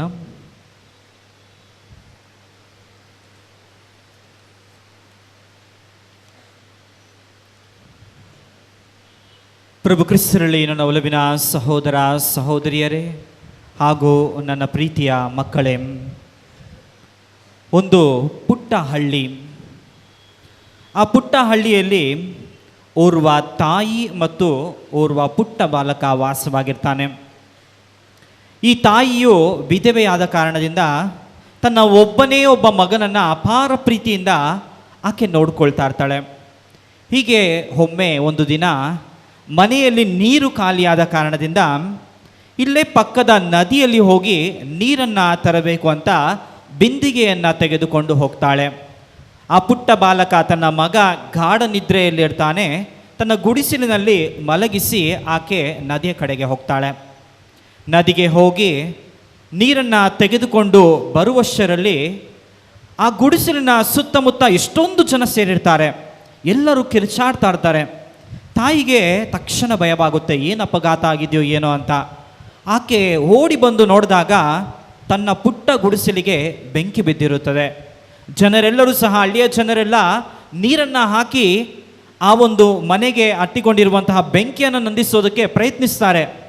ಆದರೆ ಏನೇ ಮಾಡಿದ್ರೂ ಆ ಬೆಂಕಿ ಮಾತ್ರ ಕಮ್ಮಿ ಆಗ್ತಾ ಇರಲಿಲ್ಲ. ಒಳಗಡೆ ತನ್ನ ಪುಟ್ಟ ಬಾಲಕ ಮಗ ಮಾತ್ರ ಆ ಬೆಂಕಿಯಲ್ಲಿ ಭಯಪಡುತ್ತಾ ಚೀರಾಡ್ತಾ ಇದ್ದಾನೆ. ತಾಯಿ ತಂದಿದ್ದ ಬಿಂದಿಗೆಯನ್ನು ಬಿಸಾಡಿ ಆ ಗುಡಿಸಲಿನ ಕಡೆ ಓಡಿ ಹೋಗ್ತಾಳೆ. ಜನರೆಲ್ಲರೂ ಹೇಳ್ತಾರೆ, ನೀನು ಹೋಗಬೇಡ, ನೀನು ಹೋದರೆ ನೀನೂ ಸಹ ಸತ್ತೋಗ್ತೀಯಾ, ನೀನೂ ಸಹ ಬೆಂಕಿಗೆ ಆಹುತಿ ಆಗ್ತೀಯಾ ಅಂತ ಎಲ್ಲರೂ ಹೇಳ್ತಾರೆ. ಆದರೂ ಸಹ ಆ ತಾಯಿ ಯಾರ ಮಾತನ್ನು ಲೆಕ್ಕಿಸದೆ ಆ ಬೆಂಕಿಯ ನಡುವೆಯೇ ನುಗ್ಗಿ ಓಡಿ ಹೋಗಿ ಆ ಪುಟ್ಟ ಬಾಲಕನನ್ನು ರಕ್ಷಿಸ್ತಾಳೆ. ಯಾವ ರೀತಿ ರಕ್ಷಿಸ್ತಾಳೆ ಅಂದರೆ, ತನ್ನ ಎದೆಗೆ ಅಪ್ಪಿಕೊಂಡು ಆಕೆ ಹೇಗೋ ಮಾಡಿಕೊಂಡು ಆ ಗುಡಿಸಲಿಂದ ಹೊರಗೆ ಬರ್ತಾಳೆ. ಗುಡಿಸಲಿಂದ ಹೊರಗೆ ಬಂದಾಗ ನೋಡಬೇಕು, ತಾಯಿಯ ದೇಹವು ಸಂಪೂರ್ಣವಾಗಿ ಸುಟ್ಟು ಹೋಗಿದೆ. ಆದರೆ ಆ ಬಾಲಕನಿಗೆ ಒಂದು ಪುಟ್ಟ ಗಾಯವೂ ಸಹ ಆಗಿರಲಿಲ್ಲ. ಹೀಗೆ ಬಹಳ ಗಂಭೀರವಾದ ಕಾರಣದಿಂದ ಆಕೆಯನ್ನು ಆಸ್ಪತ್ರೆಗೆ ಸೇರಿಸ್ತಾರೆ. ದೇವರ ದಯೆಯಿಂದ ಸುಟ್ಟ ಗಾಯಗಳಿಂದ ಆಕೆ ಕುರೂಪಿ ಆಗಿದ್ರೂ ಸಹ ಜೀವ ಮಾತ್ರ ಉಳಿಯುತ್ತದೆ. ಹೀಗೆ ವರ್ಷಗಳು ಕಳೆದ ನಂತರ ಆ ತಾಯಿ ತನ್ನ ಮಗನನ್ನು ಬಹಳ ಕಷ್ಟಪಟ್ಟು ದುಡಿದು ಒಂದು ಒಳ್ಳೆಯ ವಿದ್ಯಾಭ್ಯಾಸವನ್ನು ಕೊಡ್ತಾಳೆ. ಈ ವ್ಯಕ್ತಿಗೂ, ಈ ಬಾಲಕನೂ ಸಹ ದೊಡ್ಡ ವ್ಯಕ್ತಿಯಾಗಿ ಒಂದು ಒಳ್ಳೆಯ ಕೆಲಸಕ್ಕೆ ಸೇರಿಕೊಳ್ತಾನೆ. ಒಳ್ಳೆಯ ಕೆಲಸಕ್ಕೆ ಸೇರಿಕೊಂಡಾದ್ಮೇಲೆ ಕಂಪನಿಯಿಂದ ಒಂದು ಮನೆಯನ್ನು ಕೊಟ್ಟು ಕೈ ತುಂಬ ಸಂಬಳವನ್ನು ಕೊಡ್ತಾರೆ. ಈ ವ್ಯಕ್ತಿ ಅಥವಾ ಈ ಯುವಕ ಚೆನ್ನಾಗಿ ಸ್ನೇಹಿತರನ್ನು ಕರೆದು ಪಾರ್ಟಿಯನ್ನು ಮಾಡ್ತಾ ಮೋಜು ಮಸ್ತಿ ಮಾಡ್ತಾ ಇರ್ತಾನೆ. ತಕ್ಷಣ ಗೇಟ್ನ ಬಳಿ ಏನೋ ಒಂದು ಶಬ್ದವಾಗುತ್ತದೆ. ಏನು ಜಗಳವಾಗ್ತಾ ಇದೆಯಲ್ಲ ಅಂತ ಈ ಯುವಕ ಹೋಗಿ ನೋಡಿದಾಗ ಅಲ್ಲಿದ್ದಂತಹ ಸೆಕ್ಯೂರಿಟಿ ಅಥವಾ ಭದ್ರತಾ ಸಿಬ್ಬಂದಿ ಆ ತಾಯಿಯನ್ನು, ಆ ಯುವಕನ ತಾಯಿಯನ್ನು ಮನೆಯೊಳಗೆ ಬಿಡ್ತಾ ಇರೋದಿಲ್ಲ. ತಕ್ಷಣ ಈ ಯುವಕ ಓಡಿ ಹೋಗಿ ಆ ತಾಯಿಯನ್ನು ಪಕ್ಕಕ್ಕೆ ಕರೆದು ಹೇಳ್ತಾನೆ, ಅಮ್ಮ, ನೀನು ಈ ಒಂದು ಮನೆಗೆ ಬರಬೇಡ. ನಿನ್ನ ಮುಖ ತುಂಬ ಕುರೂಪಿಯಾಗಿದೆ, ನಿನ್ನ ಮೈಯೆಲ್ಲ ಸುಟ್ಟೋಗಿದೆ. ನೀನು ನನ್ನಮ್ಮ ಅಂತ ಹೇಳ್ಕೊಳ್ಳೋದಕ್ಕೆ ನನಗೆ ಅಸಹ್ಯ ಆಗುತ್ತದೆ, ನಾಚಿಕೆ ಆಗುತ್ತದೆ. ನನಗೆ ನೀನು ಒಳಗೆ ಬರಬೇಡ, ದಯವಿಟ್ಟು ನಿನ್ನ ಮನೆಗೆ ಹೋಗು, ನಾನು ಆಮೇಲೆ ಬಂದು ನೋಡ್ತೇನೆ ಅಂತ ಹೇಳ್ತಾನೆ. ಹೌದು ನನ್ನ ಆತ್ಮೀಯ ಸಹೋದರ ಸಹೋದರಿಯರೇ, ಈ ಘಟನೆಯಲ್ಲಿ ಬರುವಂತಹ ಆ ಮಹಿಳೆಯನ್ನು ನಾವು ಪ್ರಭು ಯೇಸು ಕ್ರಿಸ್ತರಿಗೆ ಹೋಲಿಸಬಹುದಾಗಿದೆ. ಪ್ರಭು ಯೇಸು ಕ್ರಿಸ್ತರು ಸಹ ಆ ಮಹಿಳೆ ಯಾವ ರೀತಿ ಸುಟ್ಟ ಗಾಯಗಳನ್ನು ಪಡೆದುಕೊಂಡು ಆ ಮಗನನ್ನು ಆಕೆ ಸಂರಕ್ಷಿಸಿದ್ರೋ, ಅದೇ ರೀತಿ ಪ್ರಭು ಯೇಸು ಕ್ರಿಸ್ತರು ಈ ಲೋಕಕ್ಕೆ ಬಂದು ತಮ್ಮ ಪ್ರಾಣವನ್ನು ಅರ್ಪಿಸಿ ಚಾಟಿ ಏಟುಗಳನ್ನು ಅವರು ತಿಂದು ಮತ್ತು ಮುಳ್ಳಿನ ಕಿರೀಟವನ್ನು ಧರಿಸಿ ಅವರು ತಮ್ಮ ಪ್ರಾಣವನ್ನು ಅರ್ಪಿಸಿದರು. ಆ ಯುವಕ ತನ್ನ ತಾಯಿಯನ್ನು ತಾಯಿ ಅಂತ ಹೇಳ್ಕೊಳ್ಳೋದಕ್ಕೆ ನನಗೆ ಒಂದು ಅಸಹ್ಯ ಆಗ್ತಾ ಇದೆ ಅಥವಾ ನನಗೆ ನಾಚಿಕೆ ಆಗ್ತಾ ಇದೆ ಅಂತ ಹೇಳಿ ತಾಯಿಯನ್ನೇ ನಿರಾಕರಿಸಿದ. ಇಂದು ನಾವು ಈ ಶುಭ ಶುಕ್ರವಾರದ ದಿನದಂದು ಅದೇ ಪ್ರಶ್ನೆಯನ್ನು ಕೇಳಬೇಕಾಗಿದೆ. ಆ ಪ್ರಭು ಯೇಸು ಕ್ರಿಸ್ತರನ್ನು ಅಪಾರವಾದ ಗಾಯವನ್ನು ಹೊತ್ಕೊಂಡಿದ್ದಾರೆ. ಆ ಶಿಲುಬೆಯಲ್ಲಿ ಮಣಿಬೇಕಾದ್ರೆ ಪ್ರಭು ಯೇಸು ಕ್ರಿಸ್ತರನ್ನ ಆ ಒಂದು ದೇಹದ ಚಾಟಿ ಏಟುಗಳಿಂದ ಗಾಯವು, ಅವರ ಮುಖವು ಕುರೂಪವಾಗಿತ್ತು. ಆ ಪ್ರಭು ಯೇಸು ಕ್ರಿಸ್ತರನ್ನು ನಾವು ನಿಜವಾಗಲೂ ನಮ್ಮ ದೇವರು ಅಂತ ಒಪ್ಪಿಕೊಂಡಿದ್ದೇವಾ? ಅಥವಾ ಯಾವುದೋ ಒಂದು ಶಿಲುಬೆಯಲ್ಲಿ ಮಣಿದಂತಹ ಓರ್ವ ವ್ಯಕ್ತಿ ಅಂತ ಹೇಳಿ ಅವರನ್ನು ನಾವು ದೂರ ತಳ್ಳಿದ್ದೇವಾ? ಆತ್ಮೀಯರೇ, ನಮಗೆ, ನಿಮಗೋಸ್ಕರ, ಎಲ್ಲರಿಗೋಸ್ಕರ ಪ್ರಾಣವನ್ನು ಅರ್ಪಿಸಿದವರು ಆ ಪ್ರಭು ಯೇಸು ಕ್ರಿಸ್ತರಾಗಿದ್ದಾರೆ. ಸಾಮಾನ್ಯವಾಗಿ ಶುಭ ಶುಕ್ರವಾರ ಅಂತ ಕೇಳಿದ ತಕ್ಷಣ ನಮ್ಮ ಮನಸ್ಸಿನಲ್ಲಿ ಏನೋ ಒಂದು ಸ್ವಲ್ಪ ಕಸಿಬಿಸಿ ಆಗುತ್ತದೆ. ಸಾಮಾನ್ಯವಾಗಿ ಕ್ರಿಸ್ಮಸ್ ಹಬ್ಬ ಅಂದರೆ ಸಾಕು, ಸಂಭ್ರಮ, ಸುದಿನ, ಎಲ್ಲ ರೀತಿಯಾದ ಆಚರಣೆ, ಕ್ಯಾರಲ್ಸ್ಗಳನ್ನ ಆಡಿಕೊಂಡು ನಾವು ಸಂಭ್ರಮದ ಆಚರಣೆ ಮಾಡ್ತೇವೆ. ಏಕೆಂದರೆ ಒಂದು ಮಗುವಿನ ಜನನವಾಗುತ್ತದೆ, ಲೋಕೋದ್ಧಾರಕನ ಜನನವಾಗುತ್ತದೆ. ಸಾಮಾನ್ಯವಾಗಿ ಒಂದು ಮನೆಯಲ್ಲಿ ಒಂದು ಮಗುವಿನ ಜನನವಾಗಬೇಕಾದ್ರೆ ಏನು ಮಾಡ್ತಾರೆ? ಬಹಳ ಸಂತೋಷ ಪಡ್ತಾರೆ, ಬಹಳ ಆನಂದ ಪಡ್ತಾರೆ, ಏಕೆಂದರೆ ಒಬ್ಬ ವ್ಯಕ್ತಿಯ ಆಗಮನವಾಗುತ್ತೆ ಅಂತ.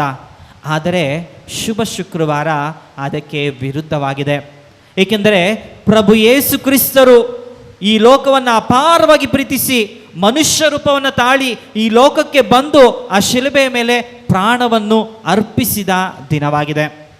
ಸಾಮಾನ್ಯವಾಗಿ ಕುಟುಂಬಗಳಲ್ಲಿ ಯಾವುದಾದ್ರೂ ಒಂದು ಮರಣವಾದರೆ ನಾವು ಅಪಾರವಾಗಿ ಪ್ರೀತಿಸುವವರು, ಬಂಧು ಬಳಗದವರು ಅಥವಾ ಆತ್ಮೀಯರು ಪ್ರಾಣವನ್ನು ಕಳೆದುಕೊಂಡರೆ ಆ ಒಂದು ನೆನಪುಗಳು ಯಾವಾಗಲೂ ಮರಿಕಳಿಸ್ತಾ ಇರ್ತದೆ.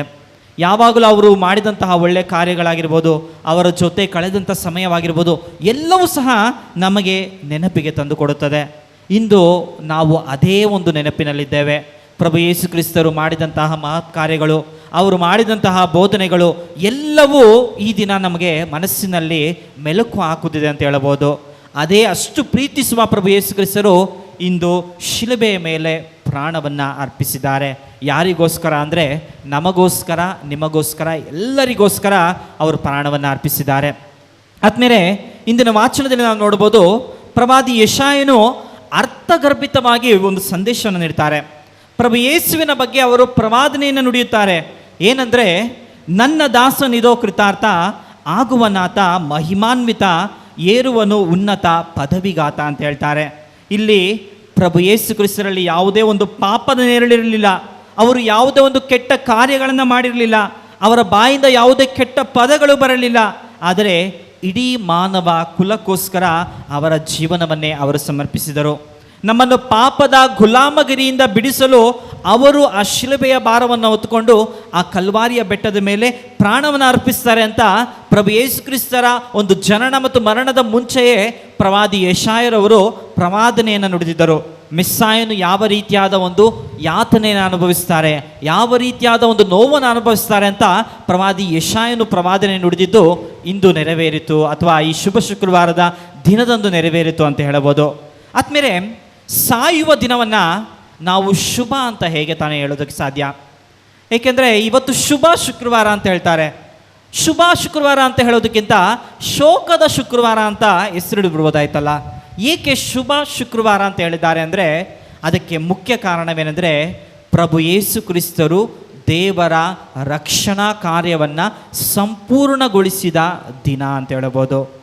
ದೇವರು ತಮ್ಮ ಈ ಲೋಕವನ್ನು ಅಪಾರವಾಗಿ ಪ್ರೀತಿಸಿದ ಕಾರಣದಿಂದ ತಮ್ಮ ಏಕೈಕ ಪುತ್ರನನ್ನು ಅವರು ಈ ಲೋಕಕ್ಕೆ ಕಳುಹಿಸಿದರು.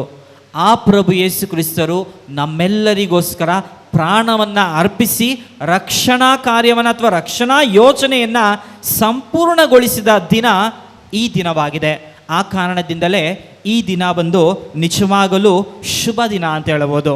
ಹಳೆಯ ಒಡಂಬಡಿಕೆಯಲ್ಲಿ ನಾವು ನೋಡ್ಬೋದು, ಜನರು ತಮ್ಮ ಪಾಪಗಳನ್ನು ಯಾವ ರೀತಿ ತೊಳೆದುಕೊಳ್ತಾ ಇದ್ರು ಅಥವಾ ಯಾವ ರೀತಿಯಾದ ಒಂದು ಪರಿಹಾರವನ್ನು ಪಡಿತಾ ಇದ್ರು ಅಂದರೆ, ಒಬ್ಬ ಯಾಜಕನು ಅಥವಾ ಒಬ್ಬ ಮುಖ್ಯಸ್ಥನು ಒಂದು ಕುರಿಮರಿಯನ್ನು ತೆಗೆದುಕೊಂಡು ಬರ್ತಾ ಇದ್ದ. ಕುರಿಮರಿಯನ್ನು ತೆಗೆದುಕೊಂಡು ಬಂದು ಜನರೆಲ್ಲರೂ ಆ ಕುರಿಯ ಮರಿಯ ಮೇಲೆ ಕೈಯನ್ನು ಇಡ್ತಾ ಇದ್ರು. ಕುರಿಮರಿಯ ಮೇಲೆ ಕೈ ಇಟ್ಟು ತಮ್ಮ ಪಾಪಗಳನ್ನೆಲ್ಲ ಆ ಕುರಿಮರಿಗೆ ವರ್ಗಾಯಿಸ್ತಾ ಇದ್ರು. ನಾನೇನಾದರೂ ತಪ್ಪು ಮಾಡಿದರೆ ಅಥವಾ ಕೊಲೆ ಮಾಡಿದರೆ ಅಥವಾ ಸುಳ್ಳು ಹೇಳಿದರೆ, ಕೆಟ್ಟ ಮಾತುಗಳಿದ್ರೆ, ಎಲ್ಲ ಪಾಪಗಳನ್ನು ಆ ಜನರು ಏನು ಮಾಡ್ತಾಯಿದ್ರು ಅಂದರೆ ಆ ಕುರಿಯ ಮೇಲಿಟ್ಟು ತಮ್ಮ ಪಾಪಗಳನ್ನು ವರ್ಗಾಯಿಸ್ತಾ ಇದ್ರು. ಅದಾದ ಮೇಲೆ ಆ ಕುರಿಯನ್ನು ಏನು ಮಾಡ್ತಾಯಿದ್ರು ಅಂದರೆ ಒಂದು ಮರುಭೂಮಿಯಲ್ಲಿ ಅಥವಾ ಒಂದು ಕಾಡಿನಲ್ಲಿ ಹೋಗಿ ಆ ಕುರಿಯನ್ನು ಬಿಡ್ತಾ ಇದ್ರು. ಆ ಕುರಿಯು ಜನರ ಪಾಪಗಳನ್ನೆಲ್ಲ ಹೊತ್ತುಕೊಂಡು ಹೋಗಿ ಕಾಡು ಪ್ರಾಣಿಗೋ ಅಥವಾ ಊಟ ಉಪಚಾರವಿಲ್ಲದೋ ಆ ಒಂದು ಕುರಿಯು ತನ್ನ ಪ್ರಾಣವನ್ನು ಕಳೆದುಕೊಳ್ತಾ ಇತ್ತು. ಆದರೆ ಹೊಸ ಒಡಂಬಡಿಕೆಯಲ್ಲಿ ಪ್ರಭು ಯೇಸು ಕ್ರಿಸ್ತರು ಆ ಕುರಿಮರಿಯಂತೆ ನಿಮ್ಮ ಎಲ್ಲರ ಪಾಪಗಳನ್ನು ಒತ್ತಿಕೊಂಡು ಹೋಗಿ ಆ ಶಿಲುಬೆಯ ಮೇಲೆ ಪ್ರಾಣವನ್ನು ನೀಗಿದರು. ಆ ಯಹೂದ್ಯರು ಕುರಿಯ ಮೇಲೆ ಪಾಪವನ್ನು ವರ್ಗಾಯಿಸಿದರು. ನಾವು ನಮ್ಮ ಪಾಪಗಳನ್ನು ಯಾರ ಮೇಲೆ ವರ್ಗಾಯಿಸಿದ್ದೇವೆ ಅಂದರೆ ಪ್ರಭು ಯೇಸು ಕ್ರಿಸ್ತರ ಮೇಲೆ. ಆ ಶಿಲುಬೆಯು ಅಷ್ಟು ಭಾರವಾಗಿರಲಿಲ್ಲ, ಬದಲಿಗೆ ನಮ್ಮ ಪಾಪ ಎಂಬ ಭಾರವು ಅತಿ ಹೆಚ್ಚಾಗಿತ್ತು ಅಂತ ಹೇಳ್ಬೋದು. ಹೌದು. ಆದಮೇಲೆ ಹಳೆಯ ಒಡಂಬಡಿಕೆಯ ಸಂಖ್ಯಾಕಾಂಡ ಅಧ್ಯಾಯ 21 ವಚನ 4-9 ನಾವು ನೋಡ್ತೇವೆ, ಇಸ್ರಾಯೇಲ್ ಜನರು ದೇವರ ವಿರುದ್ಧ ಮತ್ತು ಮೋಶೆಯ ವಿರುದ್ಧ ಗೊಣಗುಟ್ಟಲು ಆರಂಭಿಸಿದಾಗ ದೇವರು ಏನು ಮಾಡ್ತಾರೆ ಅಂದರೆ ವಿಷಸರ್ಪಗಳನ್ನು ಕಳಿಸ್ತಾರೆ. ವಿಷಸರ್ಪಗಳು ಕಚ್ಚಿ ಅವರು ಸಾಯ್ತಾರೆ. ಆಗ ಜನರೆಲ್ಲರೂ ಹೋಗಿ ಮೋಶೆಯ ಬಳಿ ಬೇಳ್ಕೊಳ್ತಾರೆ, ದಯವಿಟ್ಟು ನಮ್ಮನ್ನು ಉಳಿಸಿ ಅಂದಾಗ ದೇವರೇನಂತ ಹೇಳ್ತಾರೆ, ಒಂದು ಕಂಚಿನ ಸರ್ಪವನ್ನು ಮಾಡಿ ಧ್ವಜಸ್ತಂಭದ ಮೇಲೆ ಇಡಿ. ಆ ಧ್ವಜಸ್ತಂಭದಲ್ಲಿರುವಂಥ ಕಂಚಿನ ಸರ್ಪವನ್ನು ಯಾರೆಲ್ಲ ನೋಡ್ತಾರೋ ಅವರೆಲ್ಲರೂ ಸಹ ಸೌಖ್ಯವನ್ನು ಪಡೀತಾರೆ ಅಂತ ಹೇಳ್ತಾರೆ. ಅದರಂತೆ ಮೋಶೆ ಏನು ಮಾಡ್ತಾನೆ, ಒಂದು ಕಂಚಿನ ಸ್ವರೂಪವನ್ನು ಮಾಡಿ ಆ ಧ್ವಜಸ್ತಂಭದ ಮೇಲೆ ಇಡ್ತಾನೆ. ಅದನ್ನೆಲ್ಲ ಯಾರು ನೋಡಿದ್ರೋ ಅವರೆಲ್ಲರೂ ಸಹ ನಿಜವಾಗಲೂ ಜೀವಂತರಾದರು ಅಥವಾ ಪುನರ್ಜೀವಂತರಾದರು ಅಂತ ಹೇಳ್ಬೋದು. ಅದೇ ರೀತಿ ಶಿಲುಬೆಗೆ ಏರಿಸುವುದು ಅಥವಾ ಮೇಲಕ್ಕೆ ಏರಿಸುವುದು ಎನ್ನೋದಕ್ಕೆ ಎರಡು ಒಂದು ಅರ್ಥವಿದೆ ಅಂತ ಹೇಳ್ಬೋದು. ಮೊದಲನೇದಾಗಿ ಶಿಲುಬೆಗೆ ಏರಿಸೋದು, ಎರಡನೇದಾಗಿ ವೈಭೀಕರಣ ಅಂತ ಹೇಳ್ಬೋದು. ಇಂದು ಪ್ರಭು ಯೇಸು ಕ್ರಿಸ್ತರು ಶಿಲುಬೆಗೆ ಏರಿಸಿರುವುದು ವೈಭೀಕರಣದ ಚಿಹ್ನೆಯಾಗಿದೆ ಆದ್ಮೇಲೆ. ಏಕೆಂದರೆ ಪ್ರಭು ಯೇಸು ಕ್ರಿಸ್ತರ ಮೂಲಕ ಆ ಶಿಲುಬೆಗೆ ನಿಜವಾದ ಅರ್ಥ ಬಂದಿತು ಅಂತ ಹೇಳ್ಬೋದು. ನಮಗೆ ತಿಳಿದಿರುವ ಹಾಗೆ ಶಿಲುಬೆಯಲ್ಲಿ ಸಾಯೋದು ಒಂದು ಘೋರ ಘಟನೆ ಅಂತ ಹೇಳ್ಬೋದು. ಯಹೂದ್ಯರು ಇಂಥ ಒಂದು ಶಿಕ್ಷೆ ಯಾರಿಗೂ ಬೇಡ ಅಂದ್ಕೊಂಡಿದ್ರು. ಯಾರಾದರೂ ಒಬ್ಬ ಪಾಪಿ ಅಥವಾ ಯಾರಾದರೂ ಒಬ್ಬ ಏನಾದರೂ ಕೆಟ್ಟ ಕೆಲಸ ಮಾಡಿದರೆ ಅಂಥವನಿಗೆ ಮಾತ್ರವೇ ಈ ಶಿಲುಬೆ ಶಿಕ್ಷೆಯನ್ನು ಕೊಡ್ತಾಯಿದ್ರು. ಒಬ್ಬ ಕಳ್ಳನಿಗೆ ಆಗಿರ್ಬೋದು ಅಥವಾ ಮೋಸವನ್ನು ಮಾಡುವವನಿಗಾಗಿರ್ಬೋದು ಅಂಥ ಶಿಕ್ಷೆಯನ್ನು ಕೊಡ್ತಾಯಿದ್ರು. ಆದರೆ ಪ್ರಭು ಯೇಸು ಕ್ರಿಸ್ತರು ಈ ಶಿಲುಬೆಯಲ್ಲಿ ಮಡಿಯುವುದರ ಮೂಲಕ ಅದರ ನಿಜವಾದ ಅರ್ಥವನ್ನೇ ಅವರು ಸಂಪೂರ್ಣ ಬದಲಾಯಿಸಿದರು ಅಂತ ಹೇಳ್ಬೋದು. ಶಿಲುಬೆ ಶಾಪದ ಚಿಹ್ನೆ ಅಲ್ಲ, ಬದಲಿಗೆ ಅದು ವೈಭೀಕರಣದ ಚಿಹ್ನೆಯಾಗಿದೆ. ಅಂದು ನಾನೀಗಾಗಲೇ ಹೇಳಿದ ಹಾಗೆ ಆ ಒಂದು ಇಸ್ರೇಲ್ ಜನರು ಆ ಒಂದು ಧ್ವಜಸ್ತಂಭದ ಮೇಲೆ ಆ ಒಂದು ಸರ್ಪವನ್ನು ನೋಡಿ ಯಾವ ರೀತಿ ಜೀವವನ್ನು ಪಡೆದರೋ, ಅದೇ ರೀತಿ ನಾವು ಕಲ್ವಾರಿ ಬೆಟ್ಟದ ಮೇಲೆ ಮಡಿದಂತಹ ಪ್ರಭು ಯೇಸು ಕ್ರಿಸ್ತರ ಆ ಶಿಲುಬೆಯನ್ನು ನೋಡಿ ನಿಜವಾಗಲೂ ನಾವು ಜೀವಂತರಾಗಬೇಕಾಗಿದೆ. ಆದಮೇಲೆ ನಾವು ನೋಡಬಹುದು ಮತ್ತಾಯನು ಬರೆದ ಶುಭ ಸಂದೇಶ ಅಧ್ಯಾಯ 16 ವಚನ 24ರಲ್ಲಿ ಪ್ರಭು ಯೇಸು ಏನಂತ ಹೇಳ್ತಾರೆ ಅಂದರೆ, ಯಾರಾದರೂ ನನ್ನನ್ನು ಹಿಂಬಾಲಿಸಲು ಮನಸ್ಸಿದರೆ ಅವನು ತನ್ನನ್ನೇ ತಾನು ಪರಿತ್ಯಜಿಸಿ ತನ್ನ ಶಿಲುಬೆಯನ್ನು ಹೊತ್ತುಕೊಂಡು ಮುನ್ನಡೆಯಲಿ ಅಂತ ಹೇಳ್ತಾರೆ. ಹೌದು, ಆದಮೇಲೆ ಈ ಜೀವನ ಎಂಬ ಶಿಲುಬೆ ಹಾದಿಯಲ್ಲಿ ನಾವೆಲ್ಲರೂ ಸಹ ಶಿಲುಬೆಯನ್ನು ಹೊರಲೇಬೇಕು, ಒಂದಲ್ಲ ಒಂದು ಶಿಲುಬೆ ಹೊರಲೇಬೇಕು. ಆದರೆ ಯಾವ ಶಿಲುಬೆ? ಇಂದು ನಾನು ನಿಮಗೆ 3 ವಿಧವಾದ ಶಿಲುಬೆಯನ್ನು ಹೇಳ್ತೇನೆ. ಮೊಟ್ಟ ಮೊದಲನೆಯ ಶಿಲುಬೆ ಅಂದರೆ ಪರಿಹಾಸ್ಯದ ಶಿಲುಬೆ. ಇದ್ಯಾವುದಿದು ಪರಿಹಾಸ್ಯದ ಶಿಲುಬೆ ಅಂದರೆ, ಪ್ರಭು ಯೇಸು ಕ್ರಿಸ್ತರ ಶಿಲುಬೆಯಲ್ಲಿ ಮಡಿಬೇಕಾದ್ರೆ 2 ಕಳ್ಳರ ಜೊತೆ ಅವರು ಸತ್ತರು. ಪ್ರಭು ಯೇಸು ಕ್ರಿಸ್ತರ ಎಡಗಡೆಯಲ್ಲಿ ಇದ್ದಂತಹ ಶಿಲುಬೆ ಪರಿಹಾಸ್ಯದ ಶಿಲುಬೆ ಅಂತ ಹೇಳ್ಬೋದು. ಏಕೆಂದರೆ ಆ ಶಿಲುಬೆ, ಪರಿಹಾಸ್ಯದ ಶಿಲುಬೆಯಲ್ಲಿ ಸತ್ತಂತಹ ಕಳ್ಳ ಪ್ರಭು ಯೇಸು ಕ್ರಿಸ್ತರನ್ನು ನೋಡಿ ಹಾಸ್ಯ ಮಾಡ್ದ. ಏನಂತ ಹಾಸ್ಯ ಮಾಡ್ದ ಅಂದರೆ, ನೀವು ರಕ್ಷಿಸಿಕೊಳ್ಳಿ, ನೀನು ಕ್ರಿಸ್ತ ಅಲ್ಲವೇ, ನಿನ್ನನ್ನು ನೀನೇ ರಕ್ಷಿಸಿಕೋ, ನಮ್ಮನ್ನೂ ರಕ್ಷಿಸು ಅಂತ ಹಾಸ್ಯ ಮಾಡಿದ. ಆತನಿಗೆ ಪಾಪ ಪ್ರಜ್ಞೆ ಇರಲಿಲ್ಲ. ನಾನೇ ಶ್ರೇಷ್ಠ, ನಾನು ಹೇಗೋ ಒಂದು ಶಿಲುಬೆಯಿಂದ ಮುಕ್ತಿ ಪಡಿಬೇಕು ಅಂತ ಪ್ರಭು ಯೇಸು ಕ್ರಿಸ್ತರನ್ನು ಶಿಲುಬೆ ಮೇಲೆ ಮಣಿಯಬೇಕಾದ್ರೂ ಸಹ ಆ ಒಬ್ಬ ವ್ಯಕ್ತಿ ಪರಿಹಾಸ್ಯ ಮಾಡ್ದ. ಇದು ಪರಿಹಾಸ್ಯದ ಶಿಲುಬೆ. ಎರಡನೆಯ ಶಿಲುಬೆ ಪಶ್ಚಾತ್ತಾಪದ ಶಿಲುಬೆ.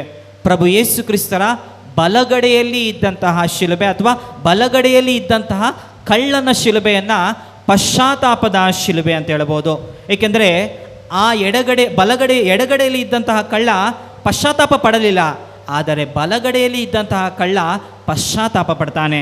ಆತನು ಎಡಗಡೆಯಲ್ಲಿ ಇದ್ದಂತಹ ಕಳ್ಳನಿಗೆ ಗದರಿಸ್ತಾನೆ. ಏನಂತ ಗದರಿಸ್ತಾನೆ ಅಂದರೆ, ನಿನಗೆ ದೇವರ ಭಯಬೇಡವೇ, ನಮಗೇನೋ ಈ ಶಿಕ್ಷೆ ನ್ಯಾಯವಾಗಿದೆ, ಆದರೆ ಇವರಾದರೂ ನಿರಪರಾಧಿ ಅಂತ ಹೇಳ್ತಾನೆ. ಮತ್ತು ಪ್ರಭು ಯೇಸು ಕ್ರಿಸ್ತರೇ, ನೀವು ಸ್ವರ್ಗ ಸಾಮ್ರಾಜ್ಯವನ್ನು ಸೇರಬೇಕಾದ್ರೆ ನನ್ನನ್ನು ನೆನೆಸಿಕೊಳ್ಳಿ ಅಂತ ಆತನು ಪಶ್ಚಾತ್ತಾಪವನ್ನು ವ್ಯಕ್ತಪಡಿಸ್ತಾನೆ. ಅದಕ್ಕೆ ಪ್ರತ್ಯುತ್ತರವಾಗಿ ಪ್ರಭು ಯೇಸು ಕ್ರಿಸ್ತರು ಏನಂತ ಹೇಳ್ತಾರೆ, ಇಂದೇ ನೀನು ನನ್ನ ಜೊತೆ ಪರಂಧಾಮದಲ್ಲಿ ಇರುವೆ ಅಂತ ಹೇಳ್ತಾರೆ. ಹೌದು, ಆದಮೇಲೆ ನಾವು ಎಷ್ಟೊಂದು ಪಾಪಗಳನ್ನು ಮಾಡ್ಬೋದು, ದೇವರಿಂದ ದೂರ ಹೋಗಬಹುದು. ಒಂದು ಕ್ಷಣ ಆ ಬಲಗಡೆಯಲ್ಲಿ ಇದ್ದಂತಹ ಕಳ್ಳನಂತೆ ಪಶ್ಚಾತ್ತಾಪದ ಶಿಲುಬೆಯನ್ನು ಹೊತ್ತುಕೊಂಡು ನಾವು ನಿಜವಾಗಲೂ ನಮ್ಮ ಪಾಪಗಳಿಗೆ ಪಶ್ಚಾತ್ತಾಪ ಪಟ್ಟರೆ ನಾವು ನಿಜವಾಗಲೂ ಸ್ವರ್ಗ ಸಾಮ್ರಾಜ್ಯಕ್ಕೆ ಬಾಧ್ಯಸ್ಥರಾಗ್ತೇವೆ. ಮೂರನೆಯ ಶಿಲುಬೆ ಅಂದರೆ ಪಾಪ ಪರಿಹಾರದ ಶಿಲುಬೆ. ಅದು ಪ್ರಭು ಯೇಸು ಕ್ರಿಸ್ತರ ಶಿಲುಬೆ ಅಂತ ಹೇಳ್ಬೋದು. ಪ್ರಭು ಯೇಸು ಕ್ರಿಸ್ತರು ಮನುಕುಲದ ರಕ್ಷಣೆಗಾಗಿ ಜನರೆಲ್ಲರೂ ಟೀಕಿಸಿದರು, ದೂಷಿಸಿದರು, ಭಾರವಾದ ಶಿಲುಬೆಯನ್ನು ಹೊತ್ತಿಸಿದರು. ಪ್ರಭು ಯೇಸು ಕ್ರಿಸ್ತರು ನಮಗೆ ತಿಳಿದಿರುವ ಹಾಗೆ ಅವರು ಜನನವಾಗಬೇಕಾದ್ರೆ ಹುಟ್ಟಿದಂತಹ ದನದ ಕೊಟ್ಟಿಗೆ ಬೇರೆ ಯಾರದೋ, ಮತ್ತು ಅವರು ಪರರ ದೋಣಿಯಲ್ಲಿ ಅವರು ಬೋಧನೆಯನ್ನು ಮಾಡಿದರು. ಯಾರದೋ ಒಂದು ಕತ್ತೆಯಲ್ಲಿ ಅವರು ಸವಾರಿಯನ್ನು ಮಾಡಿದರು. ಮತ್ತು ಯಾವುದೋ ಒಬ್ಬ ಹುಡುಗನ ಬಳಿ ಇದ್ದಂತಹ 2 ಮೀನು ಅಥವಾ ರೊಟ್ಟಿಗಳಿಂದ 5,000 ಜನರಿಗೆ ಅವರು ಉಣಬಡಿಸಿದರು. ಅವರಿಗೆ ಅಂತ ಇದ್ದಂತಹ ಒಂದೇ ಒಂದು ವಸ್ತು ಅಂದರೆ ಆ ಶಿಲುಬೆ ಅಂತ ಹೇಳಬಹುದು. ಆಮೇಲೆ ನಾವು ನೋಡಬಹುದು, ಅದೇ ಶಿಲುಬೆಯಿಂದಲೇ ಅವರು ಈ ಲೋಕಕ್ಕೆ ರಕ್ಷಣೆಯನ್ನು ನೀಡಿದ್ದಾರೆ. ಹೌದು, ಆದಮೇಲೆ ಆ ಶಿಲುಬೆಯನ್ನು ಕಂಡು ನಾವು ಇಂದು ಭಯಪಡುವ ಅಗತ್ಯವಿಲ್ಲ. ನಾನೀಗಾಗಲೇ ಹೇಳಿದ ಹಾಗೆ ಆ ಶಿಲುಬೆಯು ವಿಜಯದ ಚಿಹ್ನೆ ಆಗಿದೆ. ಹೀಗೆ ಒಮ್ಮೆ ಓರ್ವ ಪುಟ್ಟ ಬಾಲಕ ಬಹಳ ತುಂಟನಾಗಿದ್ದಂತೆ. ಒಂದು ಶಾಲೆಗೆ ಅವ್ರನ್ನ ಸೇರಿಸ್ತಾರಂತೆ. ಶಾಲೆಯಲ್ಲಿ ಬಹಳ ತುಂಟುತನ ಮಾಡ್ತಾ ಇರೋ ಕಾರಣದಿಂದ ಶಾಲೆ ಶಿಕ್ಷಕರು ಏನು ಮಾಡ್ತಾರೆ, ಟಿ ಸಿ ಕೊಟ್ಟು ನೀನು ಮನೆಗೆ ಹೋಗಪ್ಪ ಅಂತ ಕಳಿಸ್ಬಿಡ್ತಾರೆ. ಅವರ ತಂದೆ ತಾಯಿಯಂದಿರು ಮತ್ತೊಂದು ಶಾಲೆಗೆ ಹೋಗಿ ಸೇರಿಸ್ತಾರೆ. ಅಲ್ಲೂ ಸಹ ಅದೇ ರೀತಿಯಾದ ತಂಟೆ ಅಥವಾ ಯಾವುದೋ ಒಂದು ತರಲೆ ಮಾಡ್ತಾ ಇರ್ತಾನೆ. ಕೊನೆಗೆ ಅವರ ತಂದೆ ತಾಯಿಯಂದಿರು ಏನು ಮಾಡ್ತಾರೆ ಅಂದರೆ ಒಂದು ಕಾನ್ವೆಂಟ್ ಸ್ಕೂಲ್ಗೆ ಸೇರಿಸ್ತಾರೆ. ಆ ಕಾನ್ವೆಂಟ್ ಸ್ಕೂಲ್ಗೆ ಸೇರಿದ ದಿನದಿಂದ ಆ ಹುಡುಗ ಯಾವುದೇ ಒಂದು ತಂಟೆ ಮಾಡೋದಿಲ್ಲ ಅಥವಾ ತರಲೆ ಆಗಿರೋದಿಲ್ಲ, ಚೆನ್ನಾಗಿ ಓದ್ತಾನೆ, ಒಳ್ಳೆ ಅಂಕವನ್ನು ಪಡಿತಾನೆ. ತಂದೆ ತಾಯಿಯಂದಿರಿಗೆ ಬಹಳ ಆಶ್ಚರ್ಯ, ಇದೇನಪ್ಪ ನಮ್ಮ ಮಗ ಅಷ್ಟು ತರಲೆ ಮಾಡ್ತಾ ಇದ್ದ, ಅಷ್ಟು ತುಂಟನಾಗಿದ್ದ, ಈಗ ನೋಡಿದ್ರೆ ಇಷ್ಟೊಂದು ಚೆನ್ನಾಗಿ ಆಗ್ಬಿಟ್ಟಿದ್ದಾನಲ್ಲ ಅಂತ ಕೇಳಿದಾಗ ಆ ಮಗನನ್ನು ಕರೆದು ಕೇಳಿದಂತೆ ಇದು ಹೇಗೆ ಸಾಧ್ಯ ಆಯಿತು ಅಂತ. ಆಗ ಹೇಳಿದಂತೆ ಅವನು, ನಾನು ಮೊದಲನೇ ದಿನ ಸ್ಕೂಲ್ಗೆ ಹೋದಾಗ ತಲೆ ಎತ್ತಿ ನೋಡದೆ ಯಾವುದೋ ಒಬ್ಬ ವ್ಯಕ್ತಿನ ಮೊಳೆಯಿಂದ ಹೊಡೆದು ಮೇಲ್ಗಡೆ ನೇತಾಕಿದ್ರು. ಪಕ್ಕದಲ್ಲಿರೋ ಹುಡುಗ ಹೇಳ್ದ, ನೀನೇನಾದರೂ ತಪ್ಪು ಮಾಡಿದ್ರೆ ನಿನಗೂ ಅದೇ ರೀತಿ ಶಿಕ್ಷೆ ಇಲ್ಲಿ ಕೊಡ್ತಾರೆ ಅಂತ ಹೇಳ್ದ. ಅದರಿಂದ ಭಯಗೊಂಡಂತಹ ಆ ಹುಡುಗ ಏನು ಮಾಡ್ದ, ಸಂಪೂರ್ಣವಾಗಿ ಬದಲಾದ. ಆದ್ಮೇಲೆ ಆ ಶಿಲುಬೆ ನೋಡೋದಕ್ಕೆ ಭಯಾನಕವಾಗಿರ್ಬೋದು, ನಮಗೆ ನೋವನ್ನು ಉಂಟು ಮಾಡ್ಬೋದು, ಆದರೆ ನಿಜವಾಗಲೂ ಆ ಶಿಲುಬೆ ನಮಗೆ ರಕ್ಷೆಯನ್ನು ತಂದಿತು ಅಂತ ಹೇಳ್ಬೋದು. ಇಂದು ನಾವು ನಮ್ಮನ್ನೇ ಪ್ರಶ್ನೆ ಮಾಡಬೇಕಾಗಿದೆ, ಈ ಜೀವನ ಎಂಬ ಶಿಲುಬೆ ಹಾದಿಯಲ್ಲಿ ನಾನು ಯಾವ ಶಿಲುಬೆಯನ್ನು ಒತ್ತುತ್ತೇನೆ? ಪರಿಹಾಸ್ಯದ ಶಿಲುಬೆನ? ನನ್ನ ಪಾಪಗಳಿಗೆ ಪ್ರಾಯಶ್ಚಿತ್ತ ಪಡದೆ ನನ್ನದೇ ಆದ ಒಂದು ಜೀವನವನ್ನು ಜೀವಿಸ್ತಾ ಪರಿಹಾಸ್ಯದ ಶಿಲುಬೆಯನ್ನು ಹೊತ್ಕೊಂಡಿದ್ದೇನಾ? ಅಥವಾ ಪಶ್ಚಾತ್ತಾಪದ ಶಿಲುಬೆಯನ್ನು ಹೊತ್ತುಕೊಂಡು ರಕ್ಷಣೆಯ ಶಿಲುಬವಾದ ಆ ರಕ್ಷಣೆಯ ಶಿಲುಬೆ ಆದ ಪ್ರಭು ಯೇಸು ಕ್ರಿಸ್ತರನ್ನು ಹಿಂಬಾಲಿಸಿಕೊಂಡು ನಾನು ನಡೀತಾ ಇದ್ದೀನ ಅಂತ ಎಂಬ ಪ್ರಶ್ನೆಯನ್ನು ಇಂದು ನಾವು ವಿಶೇಷವಾಗಿ ನಾವು ಆಳವಾಗಿ ಧ್ಯಾನಿಸುತ್ತಾ ನಿಜವಾದ ಶಿಲುಬೆಯನ್ನು ಒತ್ತಲು ನಾನು ಯೋಗ್ಯನಾಗಿದ್ದೇನಾ ಎಂಬುದನ್ನು ಆಳವಾಗಿ ಧ್ಯಾನಿಸುತ್ತಾ ಆ ಕ್ರಿಸ್ತನಲ್ಲಿ ಆ ಶಿಲುಬೆಯನ್ನು ಹೊರಲು ಬೇಕಾದವರ ಪ್ರಸಾದಗಳಿಗಾಗಿ ನಾವೆಲ್ಲರೂ ಭಕ್ತಿಯಿಂದ ಪ್ರಾರ್ಥಿಸೋಣ. ಆಮೆನ್. ಎಲ್ಲರೂ ಎದ್ದು ನಿಲ್ಲೋಣ.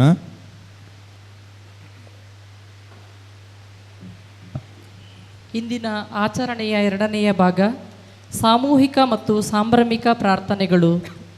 ಕ್ರೈಸ್ತ ಧರ್ಮ ವೈಯಕ್ತಿಕ ಧರ್ಮವಲ್ಲ, ಸರ್ವರ ಒಳಿತನ್ನು ಬಯಸುವ ಸಮಾಜಮುಖಿ ಧರ್ಮ.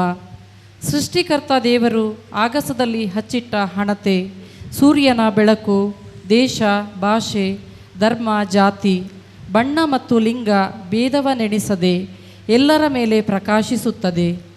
ಆಕಾಶದಿಂದ ಸುರಿಯುವ ಮಳೆಗೆ ಭೇದ ಭಾವಗಳ ಗೋಜಿಲ್ಲ. ಎಲ್ಲರ ಒಡಲು, ನೆಲ, ಮನೆ, ಕೆರೆ, ಬಾವಿಗಳಿಗೆ ನೀರುಣಿಸಿ ಭೂವಿಗೆ ತಂಪೆರೆದು ನೆಲವನ್ನು ಹಸಿರಾಗಿಸುತ್ತದೆ. ಕ್ರೈಸ್ತರು ನಡೆಸುವ ಶಾಲೆ, ಕಾಲೇಜು, ಸಮಾಜ ಸೇವಾ ಸಂಸ್ಥೆಗಳು ಮತ್ತು ಆಸ್ಪತ್ರೆಗಳು ಎಲ್ಲರ ಅಭ್ಯುದಯಕ್ಕೆ ನಿರಂತರ ಶ್ರಮಿಸುತ್ತವೆ. ಪ್ರಭು ಕ್ರಿಸ್ತ ಸಹ ತನ್ನ ಲೌಕಿಕ ಬದುಕಿನಿದ್ದಕ್ಕೂ ಬಡವ ಬಲ್ಲಿದ, ಹೆಣ್ಣು ಗಂಡು, ಸಜ್ಜನ ದುರ್ಜನ, ರೋಗಿ ಆರೋಗ್ಯವಂತ, ಸಂಸಾರಿ ವ್ಯಭಿಚಾರಿ ಎಂದು ಭೇದವನ್ನೆಣಿಸದೆ ಎಲ್ಲರ ಮೇಲೆ ಅನುಕಂಪದ ಧಾರೆ ಎರೆದ. ಧರ್ಮಸಭೆಯ ಇತಿಹಾಸದಲ್ಲಿ ಸಂತಶ್ರೇಷ್ಠರು ಹಿಂಸೆಯ ನಡುವೆಯೂ ದುರ್ಜನರ ಮನ ಪರಿವರ್ತನೆಗೆ ದೀನತೆಯಿಂದ ಪ್ರಾರ್ಥಿಸಿ ಔದಾರ್ಯವನ್ನು ಮೆರೆದಿದ್ದಾರೆ. ಈ ವಿಶಿಷ್ಟ ಪರಂಪರೆಯನ್ನು ಅನುಸರಿಸುವ ಶ್ರೀ ಧರ್ಮಸಭೆಯೂ ಸಹ ಇಂದು ಸರ್ವರ ಒಳಿತಿಗಾಗಿ ಭಕ್ತಿಯಿಂದ ಪ್ರಾರ್ಥಿಸಲು ನಮ್ಮನ್ನು ಆಹ್ವಾನಿಸುತ್ತದೆ. ಪ್ರಾರ್ಥನೆ ಭಗವಂತನ ಮತ್ತು ಭಕ್ತನ ನಡುವಿನ ಅವಿನಾ ಸಂಬಂಧ. ಈ ಸಂಬಂಧದಲ್ಲಿ ನಾನಾಗಿ ಉಳಿಯದೆ ಇಡೀ ವಿಶ್ವ ಸಮುದಾಯದ ಅಗತ್ಯಗಳಿಗೆ ಪ್ರಾರ್ಥಿಸುವುದರ ಮೂಲಕ ವಿಶ್ವ ಮಾನವನಾಗುವುದರತ್ತ ಹೆಜ್ಜೆ ಹಾಕಬಹುದು. ಬನ್ನಿ, ಭಕ್ತಿಯಿಂದ ಶಿಲುಬೆಯ ಅಡಿಯಲ್ಲಿ ಕುಳಿತು ಇಡೀ ವಿಶ್ವ ಬಾಂಧವರೆಲ್ಲರಿಗೂ ಭಕ್ತಿಯಿಂದ ಪ್ರಾರ್ಥಿಸೋಣ. ನಮ್ಮ ಪ್ರಾರ್ಥನೆ ಪರಸ್ಪರ ಅರಿವನ್ನು ಬೆಳೆಸಲಿ. ನಮ್ಮ ಸುತ್ತಲ ಜನರ ಸಮಸ್ಯೆಗಳ ಅರಿವಿನೊಂದಿಗೆ ಮನದಾಳದಲ್ಲಿ ಔದಾರ್ಯದ ಎಲ್ಲೆಯನ್ನು ವಿಸ್ತರಿಸಲಿ. ಪವಿತ್ರ ಧರ್ಮಸಭೆಗಾಗಿ ಪ್ರಾರ್ಥಿಸೋಣ. ಅತಿ ಪ್ರಿಯರೇ, ದೇವರ ಪವಿತ್ರ ಧರ್ಮಸಭೆಗಾಗಿ ಪ್ರಾರ್ಥಿಸೋಣ. ನಮ್ಮ ಪ್ರಭು ದೇವರು ವಿಶ್ವಾದ್ಯಂತ ಶಾಂತಿ, ಐಕ್ಯತೆ ಹಾಗೂ ಸಂರಕ್ಷಣೆಯನ್ನು ಅದಕ್ಕೆ ಅನುಗ್ರಹಿಸಲಿ. ನಾವು ಶಾಂತಿ ಸಮಾಧಾನದಿಂದ ಜೀವಿಸುತ್ತಾ ಸರ್ವಶಕ್ತಾಪಿತ ದೇವರನ್ನು ಮಹಿಮೆಪಡಿಸುವಂತಾಗಲಿ ಎಂದು ಪ್ರಾರ್ಥಿಸೋಣ. ಮೊಣಕಾಲೂರೋಣ.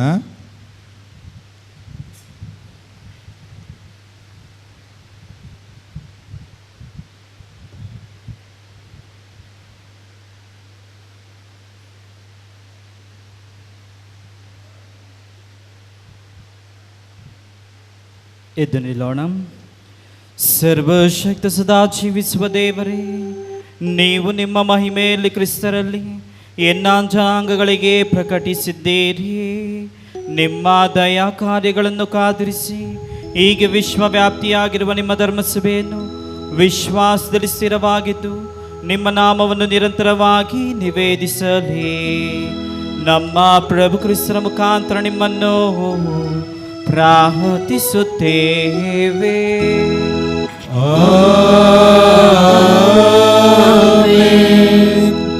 ವಿಶ್ವಗುರುವಿಗಾಗಿ ಪ್ರಾರ್ಥಿಸೋಣ. ನಮ್ಮ ಪೂಜ್ಯ ತಂದೆ ವಿಶ್ವಗುರು ಲಿಯೋ 16 ಅವರಿಗಾಗಿ ಪ್ರಾರ್ಥಿಸೋಣ. ಧರ್ಮಾಧ್ಯಕ್ಷ ವರ್ಗಕ್ಕೆ ಅವರನ್ನು ಆರಿಸಿಕೊಂಡ ನಮ್ಮ ಪ್ರಭು ದೇವರು ಪವಿತ್ರ ಧರ್ಮಸಭೆಗಾಗಿಯೂ ದೇವರ ಪವಿತ್ರ ಪ್ರಜೆಯನ್ನು ಪಾಲಿಸುವುದಕ್ಕಾಗಿಯೂ ಅವರನ್ನು ಸುರಕ್ಷತೆಯಿಂದಲೂ ಸುಕ್ಷೇಮದಿಂದಲೂ ಕಾಪಾಡಲೆಂದು ಪ್ರಾರ್ಥಿಸೋಣ. ಮೊಣಕಾಲೂರೋಣ.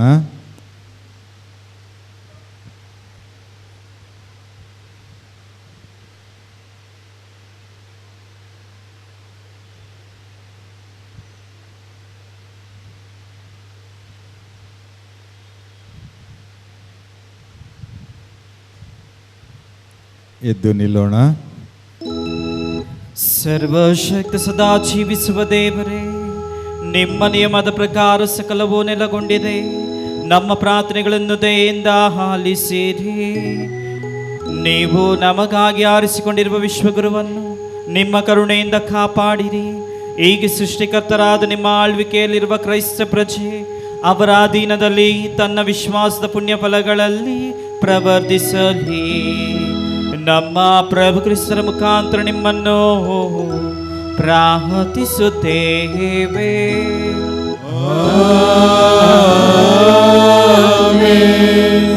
ಯಾಜಕ ವರ್ಗದವರಿಗಾಗಿ ಹಾಗೂ ಭಕ್ತ ಸಮುದಾಯಕ್ಕಾಗಿ ಪ್ರಾರ್ಥಿಸೋಣ. ನಮ್ಮ ಧರ್ಮಾಧ್ಯಕ್ಷ ಪೀಟರ್ ಮಚಾಡ್ ಅವರಿಗಾಗಿಯೂ ಎಲ್ಲ ಧರ್ಮಾಧ್ಯಕ್ಷರಿಗಾಗಿಯೂ ಯಾಜಕ ಸೇವಾ ದರ್ಶರಿಗಳಿಗಾಗಿಯೂ ಹಾಗೂ ಸಕಲ ವಿಶ್ವಾಸಿಗಳ ಸಮುದಾಯಕ್ಕಾಗಿಯೂ ಪ್ರಾರ್ಥಿಸೋಣ. ಮೊಣಕಾಲೂರೋಣ.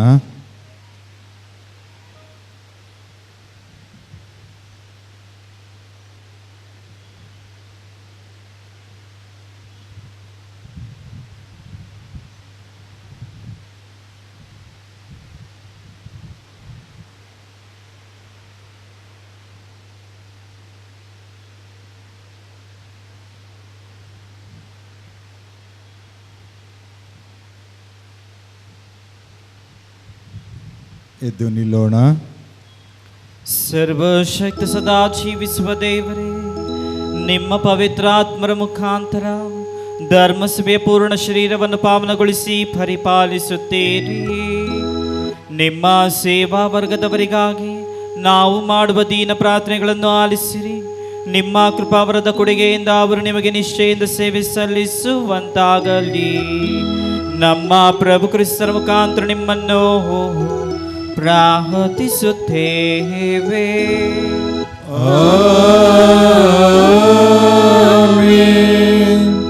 ದೀಕ್ಷಾ ಸ್ನಾನದ ಅಭ್ಯರ್ಥಿಗಳಿಗಾಗಿ ಪ್ರಾರ್ಥಿಸೋಣ. ದೀಕ್ಷಾ ಸ್ನಾನದ ಅಭ್ಯರ್ಥಿಗಳಿಗಾಗಿ ಪ್ರಾರ್ಥಿಸೋಣ. ನಮ್ಮ ಪ್ರಭು ದೇವರು ಅವರ ಅಂತರಂಗದ ಕಿವಿಗಳನ್ನು ಪೂರ್ಣವಾಗಿ ತೆರೆಯಲಿ ಹಾಗೂ ತಮ್ಮ ದಯೆಯ ದ್ವಾರಗಳನ್ನು ಅವರಿಗೆ ತೆರೆಯಲಿ. ಹೀಗೆ ಈ ಅಭ್ಯರ್ಥಿಗಳು ನವಜೀವವನ್ನೀವ ನೀರಿನಿಂದ ತಮ್ಮ ಎಲ್ಲ ಪಾಪಗಳಿಗೆ ಕ್ಷಮೆಯನ್ನು ಪಡೆದು ನಮ್ಮ ಪ್ರಭು ಕ್ರಿಸ್ತರಲ್ಲಿ ಒಂದಾಗಿ ನೆಲೆಸುವಂತೆ ಮಾಡಬೇಕೆಂದು ಪ್ರಾರ್ಥಿಸೋಣ. ಮೊಣಕಾಲೂರೋಣ.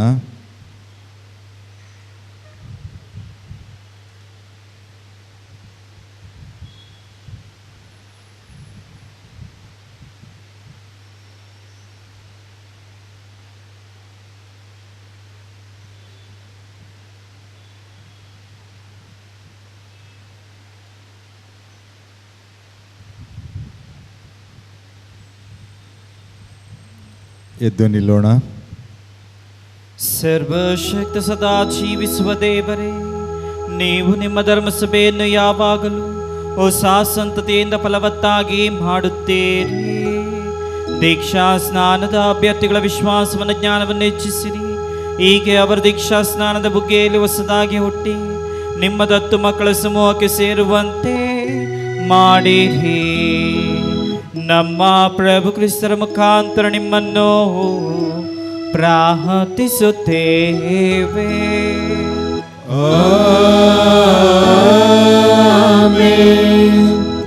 ಕ್ರೈಸ್ತರ ಐಕ್ಯತೆಗಾಗಿ ಪ್ರಾರ್ಥಿಸೋಣ. ಕ್ರಿಸ್ತರನ್ನು ವಿಶ್ವಾಸಿಸುವ ನಮ್ಮ ಎಲ್ಲ ಸಹೋದರ ಸಹೋದರಿಯರಿಗಾಗಿ ಪ್ರಾರ್ಥಿಸೋಣ. ನಮ್ಮ ಪ್ರಭು ದೇವರು ಸತ್ಯವಂತರಾಗಿ ಬಾಳುವ ಎಲ್ಲರನ್ನೂ ತಮ್ಮ ಏಕ ಧರ್ಮಸಭೆಯಲ್ಲಿ ಒಟ್ಟುಗೂಡಿಸಿ ಕಾಪಾಡಲೆಂದು ಪ್ರಾರ್ಥಿಸೋಣ. ಮೊಣಕಾಲೂರೋಣ.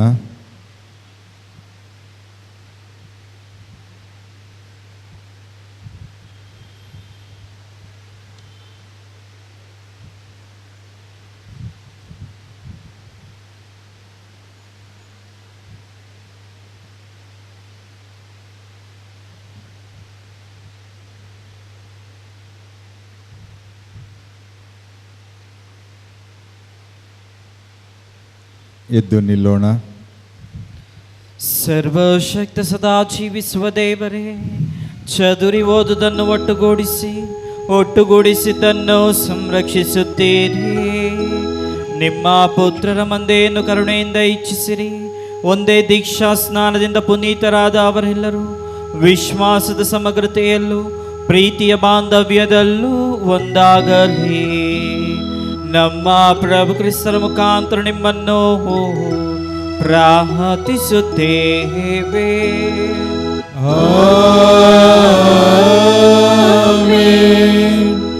ಯಹೂದ್ಯ ಜನಾಂಗದವರಿಗಾಗಿ ಪ್ರಾರ್ಥಿಸೋಣ. ಯಹೂದ್ಯ ಜನಾಂಗದವರಿಗಾಗಿ ಪ್ರಾರ್ಥಿಸೋಣ. ನಮ್ಮ ಪ್ರಭು ದೇವರು ಮೊತ್ತ ಮೊದಲು ಇವರೊಂದಿಗೆ ಮಾತನಾಡಿದರು. ದೈವನಾಮದ ಪ್ರೀತಿಯಲ್ಲೂ ಅವರ ಒಡಂಬಡಿಕೆಗೆ ನಿಷ್ಠಾವಂತರಾಗಿರುವುದರಲ್ಲೂ ಇವರು ಪ್ರವರ್ಧಿಸುವಂತೆ ಮಾಡಬೇಕೆಂದು ಪ್ರಾರ್ಥಿಸೋಣ.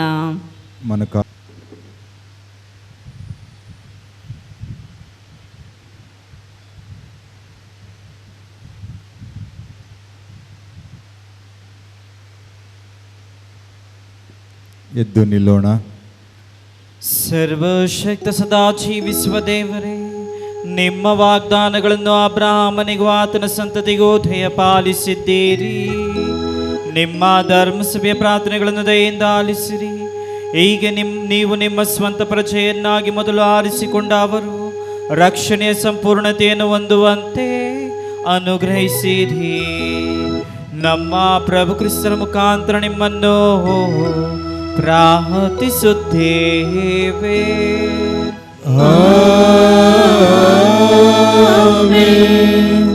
ಕ್ರೈಸ್ತೇತರಿಗರಿಗಾಗಿ ಪ್ರಾರ್ಥಿಸೋಣ. ಕ್ರಿಸ್ತರನ್ನು ಇನ್ನೂ ವಿಶ್ವಾಸಿಸದೆ ಇರುವವರಿಗಾಗಿ ಪ್ರಾರ್ಥಿಸೋಣ. ಇವರು ಕೂಡ ಪವಿತ್ರಾತ್ಮರಿಂದ ಜ್ಞಾನೋದಯ ಹೊಂದಿ ರಕ್ಷಣೆಯ ಹಾದಿಯಲ್ಲಿ ನಡೆಯಲು ಶಕ್ತರಾಗಲಿ ಎಂದು ಪ್ರಾರ್ಥಿಸೋಣ. ಮೊಣಕಾಲೂರೋಣ.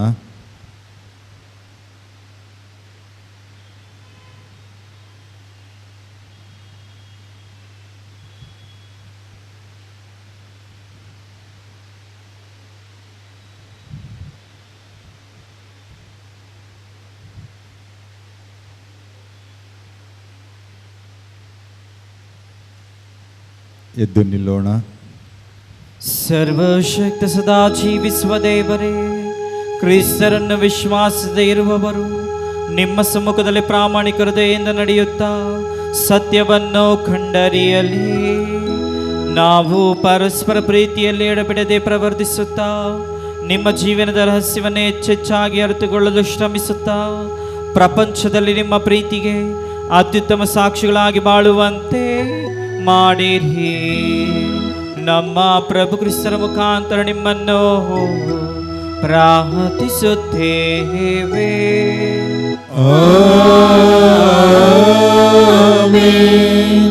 ನಾಸ್ತರಿಕರಿಗಾಗಿ ಪ್ರಾರ್ಥಿಸೋಣ. ದೇವರ ಅಸ್ತಿತ್ವವನ್ನು ಅಂಗೀಕರಿಸದೆ ಇರುವವರಿಗಾಗಿ ಪ್ರಾರ್ಥಿಸೋಣ. ಇವರು ಸತ್ಯಾನ್ವೇಷಣೆಯಲ್ಲಿ ತಮ್ಮನ್ನೇ ಪ್ರಾಮಾಣಿಕವಾಗಿ ತೊಡಗಿಸಿಕೊಂಡು ದೇವರನ್ನು ಅರಿತುಕೊಳ್ಳುವ ಮಾರ್ಗವನ್ನು ಕಂಡುಕೊಳ್ಳಲಿ ಎಂದು ಪ್ರಾರ್ಥಿಸೋಣ. ಮೊಣಕಾಲೂರೋಣ.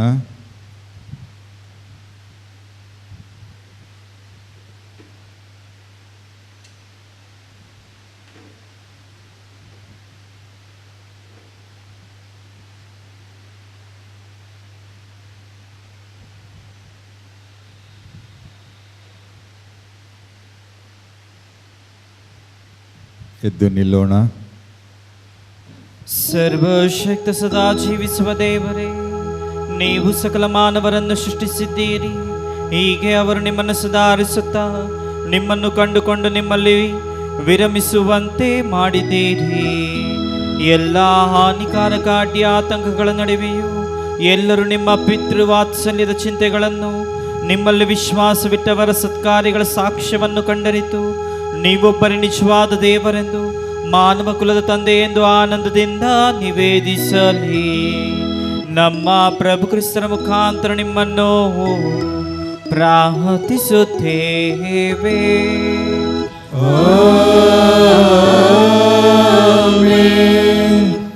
ಸಾರ್ವಜನಿಕ ಸೇವೆಯಲ್ಲಿರುವವರಿಗಾಗಿ ಪ್ರಾರ್ಥಿಸೋಣ. ಸಾರ್ವಜನಿಕ ಸೇವೆಯಲ್ಲಿರುವ ಎಲ್ಲ ಅಧಿಕಾರಿಗಳಿಗಾಗಿ ಪ್ರಾರ್ಥಿಸೋಣ. ನೈಜ ಶಾಂತಿ ಮತ್ತು ಸರ್ವರ ಸ್ವಾತಂತ್ರ್ಯಕ್ಕಾಗಿ ದುಡಿಯಲು ಅವರ ಮನಗಳನ್ನು, ಹೃದಯಗಳನ್ನು ನಮ್ಮ ಪ್ರಭು ದೇವರು ತಮ್ಮ ಚಿತ್ತಾನುಸಾರ ನಿರ್ದೇಶಿಸಲೆಂದು ಪ್ರಾರ್ಥಿಸೋಣ. ಮೊಣಕಾಲೂರೋಣ.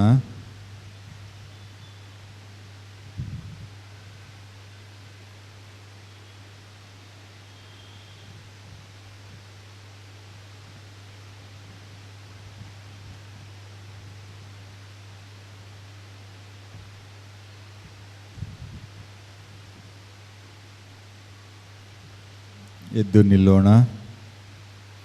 ಸರ್ವಶಕ್ತ ಸದಾ ಜೀವಿಸುವ ದೇವರೇ, ಸರ್ವರ ಹೃದಯಗಳು, ಜನತೆಯ ಹಕ್ಕುಗಳು ನಿಮ್ಮ ಕೈಯಲ್ಲಿವೆ.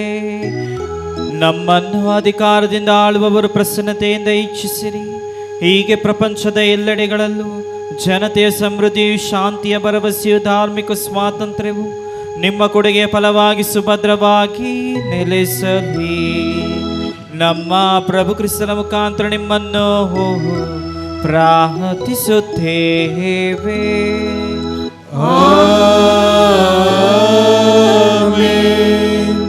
ಸಂಕಟಕ್ಕೆ ಒಳಗಾಗಿರುವವರಿಗಾಗಿ ಪ್ರಾರ್ಥಿಸೋಣ. ಅತಿ ಪ್ರಿಯರೇ, ಸರ್ವಶಕ್ತ ಪಿತ ದೇವರನ್ನು ಪ್ರಾರ್ಥಿಸೋಣ. ದೇವರು ಲೋಕದ ಸಕಲ ಲೋಪದೋಷಗಳನ್ನು ತೊಳೆಯಲಿ, ರೋಗ ನಿವಾರಿಸಲಿ, ಹಸಿವು ನೀಗಿಸಲಿ, ಸೆರೆಮನೆ ತೆರೆಯಲಿ, ಬಂಧನಗಳನ್ನು ಬಿಡಿಸಲಿ, ಪ್ರಯಾಣಿಕರಿಗೆ ಸುಕ್ಷೇಮವನ್ನೀಯಲಿ, ಯಾತ್ರಿಕರನ್ನು ಸುರಕ್ಷಿತವಾಗಿ ಹಿಂತಿರುಗಿಸಲಿ, ಅಸ್ವಸ್ಥರನ್ನು ಸ್ವಸ್ಥಪಡಿಸಲಿ, ಮರಣಾವಸ್ಥೆಯಲ್ಲಿ ಇರುವವರಿಗೆ ರಕ್ಷಣೆಯನ್ನು ನೀಡಲಿ ಎಂದು ಪ್ರಾರ್ಥಿಸೋಣ. ಮೊಣಕಾಲೂರೋಣ.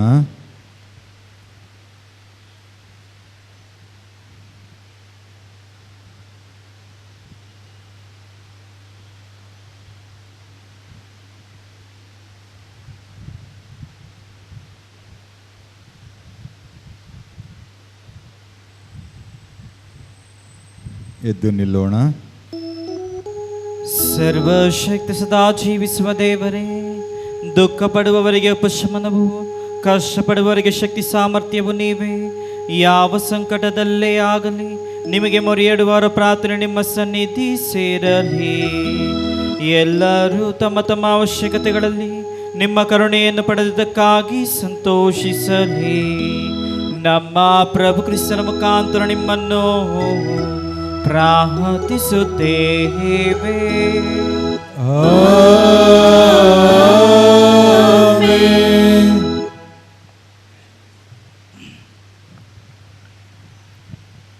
ಈ ಆಚರಣೆಯ ಮೂರನೆಯ ಭಾಗ, ಪವಿತ್ರ ಶಿಲುಬೆಗೆ ಸನ್ಮಾನ. ನಮ್ಮ ಎದೆಯ ಮೇಲೆ, ನಡುಮನೆಯ ಗೋಡೆಯ ಮೇಲೆ, ದೇವಾಲಯಗಳಲ್ಲಿ, ಶಾಲಾ ಕಾಲೇಜುಗಳಲ್ಲಿ, ಆಸ್ಪತ್ರೆಗಳಲ್ಲಿ ರಾರಾಜಿಸುವ ಶಿಲುಬೆ ನಮ್ಮ ಕ್ರೈಸ್ತ ವಿಶ್ವಾಸ ಮತ್ತು ಪರಂಪರೆಯ ಸಂಕೇತ. ಶಿಲುಬೆ ಇಲ್ಲದ ಕ್ರೈಸ್ತನೊಬ್ಬನಿರಲು ಸಾಧ್ಯವೇ ಇಲ್ಲ. ಕ್ರಿಸ್ತ ತನ್ನನ್ನು ಹಿಂಬಾಲಿಸಿದವರಿಗೆ, ನಿನ್ನ ಶಿಲುಬೆಯನ್ನು ಹೊತ್ತು ನನ್ನ ಹಿಂದೆ ಬಾ ಎಂದರು. ಶಿಲುಬೆ ತ್ಯಾಗದ ಸಂಕೇತ. ಕ್ರಿಸ್ತನ ಕಾಲದಲ್ಲಿ ಕೆಲವರಿಗೆ ಶಿಲುಬೆ ಮರಣ ಶಾಪದ ಸಂಕೇತವಾಗಿತ್ತು. ರೋಮನ್ನರು ತಮ್ಮ ಪ್ರಜೆಗಳಿಗೆ ಶಿಲುಬೆಯ ಮರಣವನ್ನು ವಿಧಿಸುತ್ತಿರಲಿಲ್ಲ. ಆದರೆ ಇತರರಿಗೆ, ಅಂದರೆ ಗುಲಾಮರು, ಘೋರ ಅಪರಾಧಿಗಳು, ಕೊಲೆ ಪಾತಕರು, ದರೋಡೆಕೋರರು, ದಂಗೆಕೋರರು ಮತ್ತು ದೇಶದ್ರೋಹಿಗಳಿಗೆ ವಿಧಿಸುವ ಶಿಕ್ಷೆ ಶಿಲುಬೆಯ ಮರಣವಾಗಿತ್ತು. ಅಂದರೆ ಶಿಲುಬೆ ದುಃಖ, ದುರಂತ, ಹಿಂಸೆ, ಸಾವು ನೋವುಗಳ ಸಂಕೇತ. ಕ್ರಿಸ್ತ ಅಂತಹ ಶಿಲುಬೆಯನ್ನು ತಂದೆ ದೇವರ ಚಿತ್ತವೆಂದು ಸಹನೆಯಿಂದ ತಬ್ಬಿಕೊಂಡರು. ಕ್ರಿಸ್ತ ಅಂತಹ ಶಿಲುಬೆಯನ್ನು ತಂದೆ ದೇವರ ಚಿತ್ತವೆಂದು ಸಹನೆಯಿಂದ ತಬ್ಬಿಕೊಂಡರು. ಶಿಲುಬೆಯನ್ನು ಹೊತ್ತು ನಡೆದು ಕಲ್ವಾರಿಯಲ್ಲಿ ಶಿಲುಬೆಯ ಮೇಲೆ ಕೊನೆಯುಸಿರು ಬಿಟ್ಟರು. ಹಿಂದೆಂದಿಗಿಂತಲೂ ಇಂದು ನಮಗೆ ಶಿಲುಬೆ ಪ್ರಸ್ತುತ.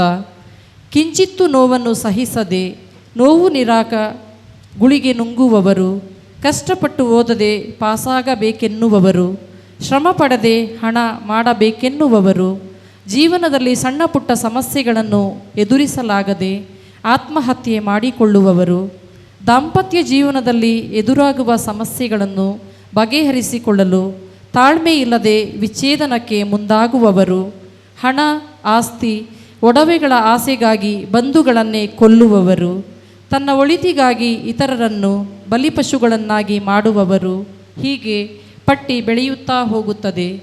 ಶಿಲುಬೆಯ ಧ್ಯಾನ, ಸಹನೆಯ ಪಾಠ ಕಲಿಯಲು ಅನಿವಾರ್ಯ. ಶಿಲುಬೆ ತನ್ನ ಮತ್ತು ಪರರ ಒಳಿತಿಗೆ ಕಿಂಚಿತ್ತೂ ನೋವನ್ನು ಸ್ವೀಕರಿಸಲು ಮಹಾನ್ ಪ್ರೇರಣೆ.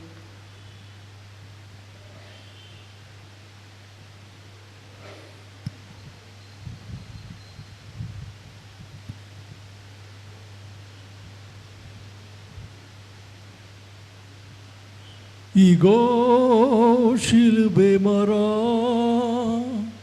ಲೋಕರಕ್ಷಕರು ತೂಗಾಡಿದ್ದು ಇದರ ಮೇಲೆ. ಬನ್ನಿರಿ ಸನ್ಮಾನಿಸೋಣ.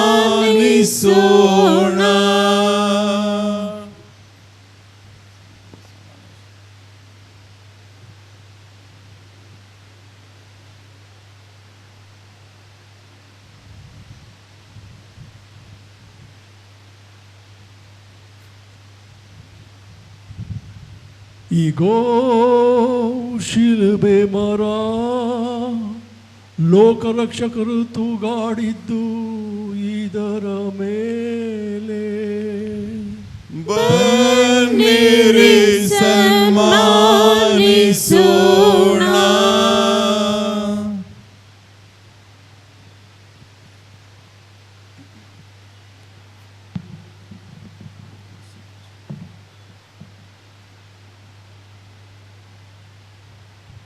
ಈಗೋ ಶಿಲುಬೆ ಮರ, ಲೋಕರಕ್ಷಕರು ತೂಗಾಡಿದ್ದು ಇದರ ಮೇಲೆ. ಬನ್ನಿರಿ ಸನ್ಮಾನಿಸೋಣ.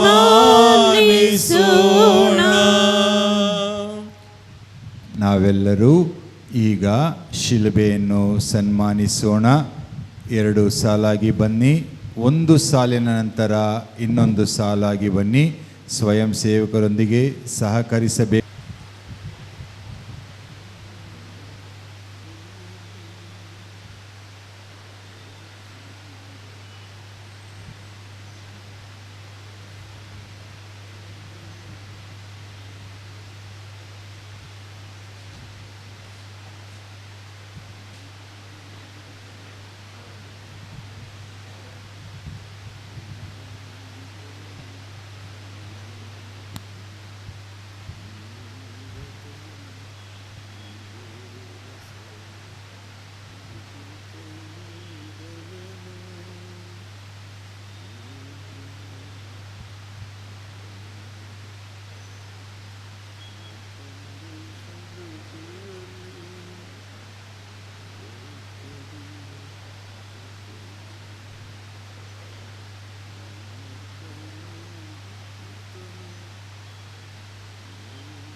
ನಾ ಕಂಡೆ ಶಿಲುಬೆಯಲ್ಲಿ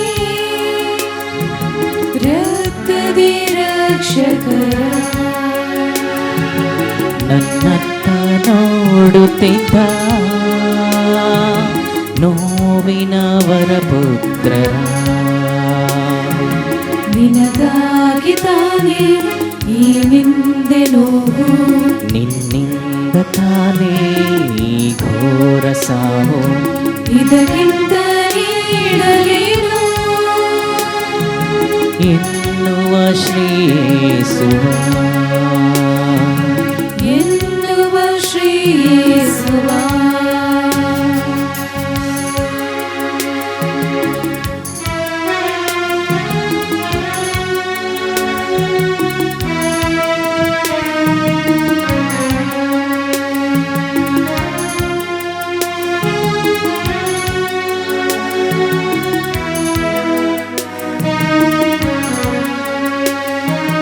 ಮಗುವಾಗಿ ನಾ ಬಂದೆದರಿಗೆ ಮರದಂತೆ ನೆರಳಾದ ನಿನಗೆ ಮಾನವಗೆ ನಾ ಜೀವ ಕೊಡಲು ಮರವೇರಿ ಬಲಿಯಾದೆ ಕೊನೆಗೆ ಕೊನೆಯುಸಿರಗಳಿಗೆಯಲು ನಿನಗಾಗಿ ನಾ ಬೇಡಿದೆ ಕೊನೆಯುಸಿರಗಳಿಗೆಯಲು ನಿನಗಾಗಿ ನಾ ಬೇಡಿದೆ ನಿನ್ನನ್ನು ಕಾಪಾಡಿದೆ ನಿನ್ನನ್ನು ಕಾಪಾಡಿದೆ ನಾ ಕಂಡೆ ಶಿಲುಬೆಯಲ್ಲಿ ರಕ್ತದಿ ರಕ್ಷಕರ ನನ್ನತ್ತ ನೋಡುತ್ತಿದ್ದ ನೋವಿನವರ ಪುತ್ರರ ನಿನಗಾಗಿ ತಾನೇ ಈ ನಿಂದೆ ನೋವು ನಿನ್ನಿಂದ ತಾನೇ ಈ ಘೋರ ಸಾವು ಇದಕ್ಕಿಂತ ನೀಡಲೇನು ಎನ್ನುವ ಶ್ರೀಸುವ ಎನ್ನುವ ಶ್ರೀಯೇಸುವ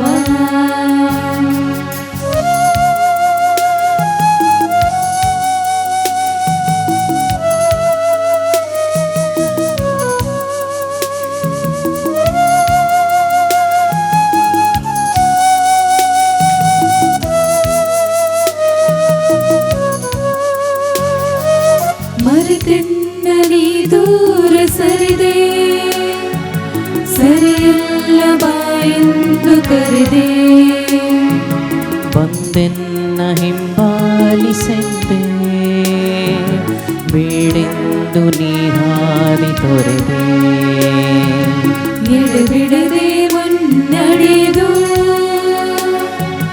ಅಲೆದಾಡಿ ಕೂಗಾಡಿದೆ ಎಡಬಿಡದೆ ಮುನ್ನಡೆದು ಅಲೆದಾಡಿ ಕೂಗಾಡಿದೆ ನಿನಗಾಗಿ ಅಸುನೀಗಿದೆ ನಿನಗಾಗಿ ಅಸುನೀಗಿದೆ ನಾ ಕಂಡೆ ಶಿಲುಬೆಯಲ್ಲಿ ರಕ್ತದಿ ರಕ್ಷಕರ ನನ್ನತ್ತ ನೋಡುತ್ತಿದ್ದ ನೋವಿನವರ ಪುತ್ರರ ನಿನಗಾಗಿ ತಾನೇ ಈ ನಿಂದೆ ನೋವು ನಿನ್ನಿಂದ ತಾನೇ ಈ ಘೋರ ಸಾವು ಇದಕ್ಕಿಂತ ನೀಡಲೇನು ಎನ್ನುವ ಶ್ರೀಸುವ ಎನ್ನುವ ಶ್ರೀಯೇಸುವ ನಾ ಕಂಡೆ ಶಿಲುಬೆಯಲ್ಲಿ ರಕ್ತದಿ ರಕ್ಷಕರ ನನ್ನತ್ತ ನೋಡುತ್ತಿದ್ದ ನೋವಿನವರ ಪುತ್ರರ ನಿನಗಾಗಿ ತಾನೇ ನೀನೆಂದೆನು ನಿನ್ನಿಂದ ತಾನೇ ಈ ಘೋರ ಸಾವು ಇದಕ್ಕಿಂತ ನೀಡಲೇನು ಎನ್ನುವ ಶ್ರೀಯೇಸುವ ಎನ್ನುವ ಶ್ರೀಯೇಸುವ ಎನ್ನುವ ಶ್ರೀಯೇಸುವ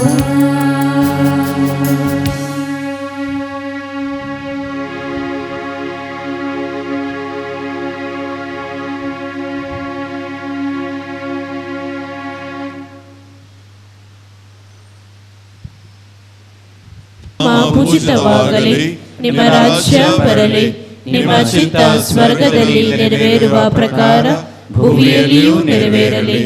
ನಮ್ಮ ಅನುದಿನದ ಆಹಾರವನ್ನು ಇಂದು ನಮಗೆ ನೀಡಿರಿ. ನಮಗೆ ತಪ್ಪು ಮಾಡಿದವರನ್ನು ನಾವು ಕ್ಷಮಿಸುವ ಪ್ರಕಾರ ನಮ್ಮ ಪಾಪಗಳನ್ನು ಕ್ಷಮಿಸಿರಿ. ನಮ್ಮನ್ನು ಶೋಧನೆಗೆ ಒಳಪಡಿಸದೆ ಕೇಡಿನಿಂದ ನಮ್ಮನ್ನು ರಕ್ಷಿಸಿರಿ.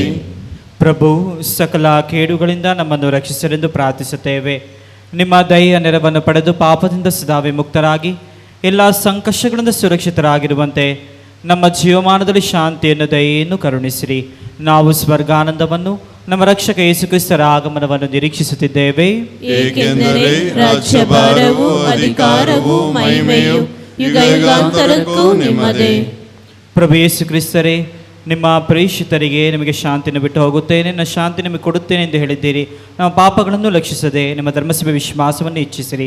ಅದಕ್ಕೆ ನಿಮ್ಮ ಚಿತ್ರದ ಪ್ರಕಾರ ನಡೆದು ಪಾಪವನ್ನೇ ಮಾಡುವುದಿಲ್ಲ ಎಂದು ನಿಮ್ಮನ್ನು ವಿಜ್ಞಾಪಿಸುತ್ತೇವೆ. ಆಮೆನ್.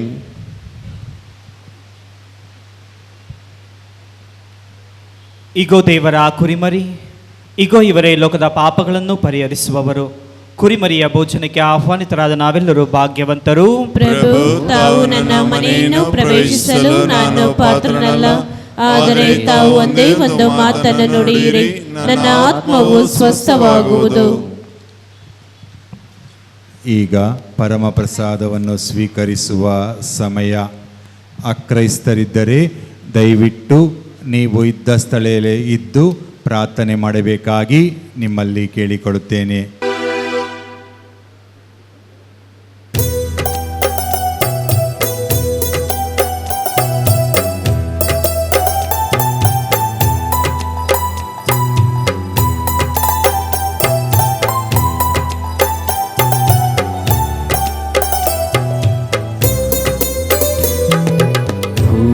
ಭೂಕಂಪವಾದರೂ ಗಗನವೇ ಬಿದ್ದರೂ ಲೋಕವೇ ಅಂತ್ಯವಾದರೂ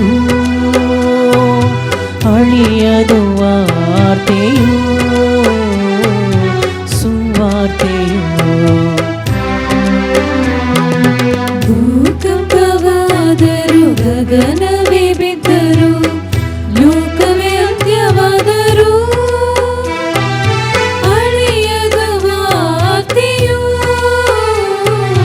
ಸುವಾರ್ತೆಯು.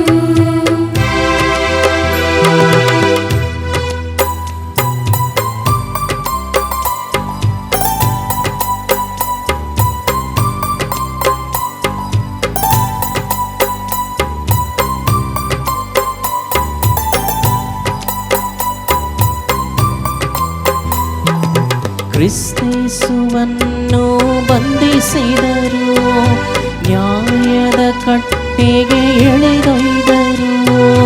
ಜಾತಿಯ ಏಟನ್ನು ಮರೆಸಿದರು, ಮುಳ್ಳಿನ ಮುಕುಟವ ಮುಗಿದರು. ಅಳಿಯದು ವಾರ್ತೆಯು ಸುವಾರ್ತೆಯು. ಭೂಕಂಪವಾದರೂ ಗಗನವೇ ಬಿದ್ದರೂ ಲೋಕವೇ ಅಂತ್ಯವಾದರೂ ಅಳಿಯದು ವಾರ್ತೆಯು ಸುವಾರ್ತೆಯು.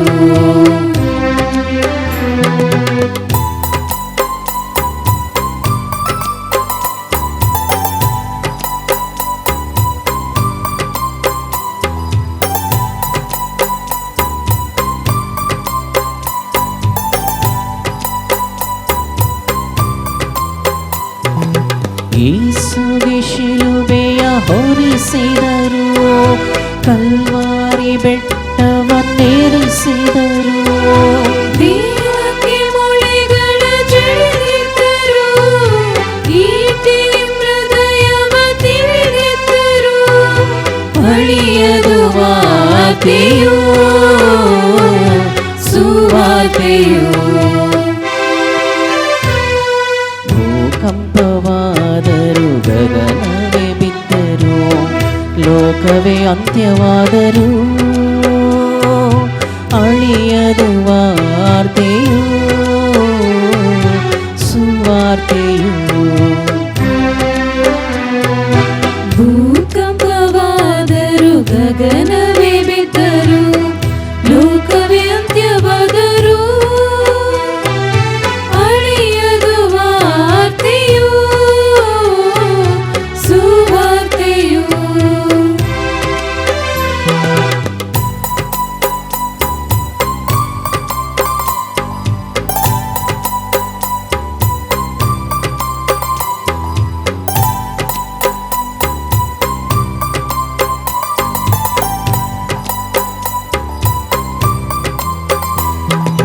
ಕ್ರಿಸ್ತೇಸುವನ್ನು ಬಂಧಿಸಿದರು, ನ್ಯಾಯದ ಕಟ್ಟೆಗೆ ಎಳೆದೊಯ್ದರು. ಜಾತಿಯ ಏಟನ್ನು ಭರಿಸಿದರು, ಮುಳ್ಳಿನ ಮುಕುಟವ ಮುಗಿದರು. ಅಳಿಯದು ವಾರ್ತೆಯೋ ಸುವಾರ್ತೆಯೋ. ಭೂಕಂಪವಾದರೂ ಗಗನವೇ ಬಿದ್ದರು, ಲೋಕವೇ ಅಂತ್ಯವಾದರೂ ಅಳಿಯದು ವಾರ್ತೆಯೋ ಸುವಾರ್ತೆಯೋ. ಭೂಕಂಪವಾದರು ಗಗನವೇ ಬಿದ್ದರು, ಲೋಕವೇ ಅಂತ್ಯವಾದರು ಅಳಿಯದು ವಾರ್ತೆಯೋ ಸುವಾರ್ತೆಯೋ. ನಾಳೆ ಪವಿತ್ರ ಶನಿವಾರ ಪಾಸ್ಕಾ ಜಾಗರಣೆಯ ಬಲಿಪೂಜೆ ರಾತ್ರಿ 11 ಗಂಟೆಗೆ ಪ್ರಾರಂಭವಾಗಲಿದೆ. ಸರಿಯಾಗಿ ರಾತ್ರಿ 11 ಗಂಟೆಗೆ ಪಾಸ್ಕಾ ಜಾಗರಣೆಯ ಬಲಿಪೂಜೆ ಪ್ರಾರಂಭವಾಗಲಿದೆ. ನೀವು ಆ ಬಲಿಪೂಜೆಗೆ ಬರಬೇಕಾದರೆ ಮೇಣದ ಬತ್ತಿಗಳನ್ನು ತರಬೇಕಾಗಿ ನಿಮ್ಮಲ್ಲಿ ಕೇಳಿಕೊಳ್ಳುತ್ತೇವೆ. ನಾವು ಸ್ನಾನ ದೀಕ್ಷೆಯ ವಾಗ್ದಾನಗಳನ್ನು ಪುನರೀಕರಿಸುತ್ತೇವೆ. ಆದ್ದರಿಂದ ನೀವು ಮೇಣದ ಬತ್ತಿಗಳನ್ನು ತರಬೇಕಾಗಿ ನಿಮ್ಮಲ್ಲಿ ಕೇಳಿಕೊಳ್ಳುತ್ತೇನೆ. ಪಾಸ್ಕಾ ಭಾನುವಾರ ಬೆಳಿಗ್ಗೆ 6:15 ದಿವ್ಯ ಬಲಿಪೂಜೆ ಇರುವುದು. ಕೊನೆಯ ಪ್ರಾರ್ಥನೆಯಾದ ನಂತರ ಯಾವುದೇ ಹಾಡು, ಪಿತನ ಸುತನ ಪವಿತ್ರ ಶಿಲುಬೆ ಯಾವುದೂ ಇರೋದಿಲ್ಲ. ಮೌನವಾಗಿ ನಾವು ಮನೆಗಳಿಗೆ ಹಿಂತಿರುಗಬಹುದು. ಕೊನೆಯ ಪ್ರಾರ್ಥನೆಯಾದ ನಂತರ ಮೌನವಾಗಿ ನಾವು ಮನೆಗೆ ಹಿಂತಿರುಗಬಹುದು.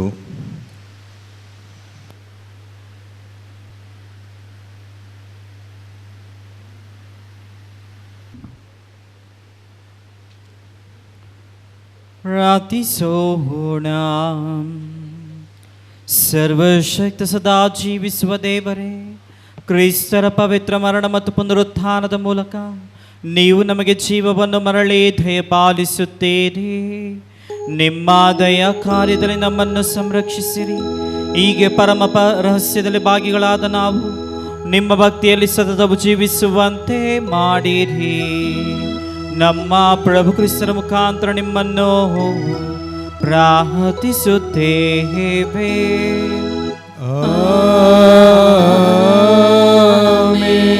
ತಲೆಬಾಗಿ ಆಶೀರ್ವಾದವನ್ನು ಬೇಡೋಣ. ಪ್ರಭು ಪುನರುತ್ಥಾನದ ನಿರೀಕ್ಷೆಯೊಂದಿಗೆ ನಿಮ್ಮ ಪುತ್ರ ಮರಣವನ್ನು ಸನ್ಮಾನಿಸಿದ ಈ ಪ್ರಜೆಯ ಮೇಲೆ ನಿಮ್ಮ ಆಶೀರ್ವಾದವು ಏರಳವಾಗಿ ಇಳಿದು ಬರಲಿ. ಅದಕ್ಕೆ ಕ್ಷಮೆ ದೊರಕಲಿ, ಉಪಶಮನ ಲಭಿಸಲಿ, ಅದರ ಪವಿತ್ರ ವಿಶ್ವಾಸವು ಪ್ರವರ್ಧಿಸಲಿ, ಅದರ ನಿತ್ಯ ರಕ್ಷಣೆಯು ಸ್ಥಿರವಾಗಲಿ. ನಮ್ಮ ಪ್ರಭು ಕ್ರಿಸ್ತರ ಮುಖಾಂತರ ನಿಮ್ಮನ್ನು ಪ್ರಾರ್ಥಿಸುತ್ತೇವೆ.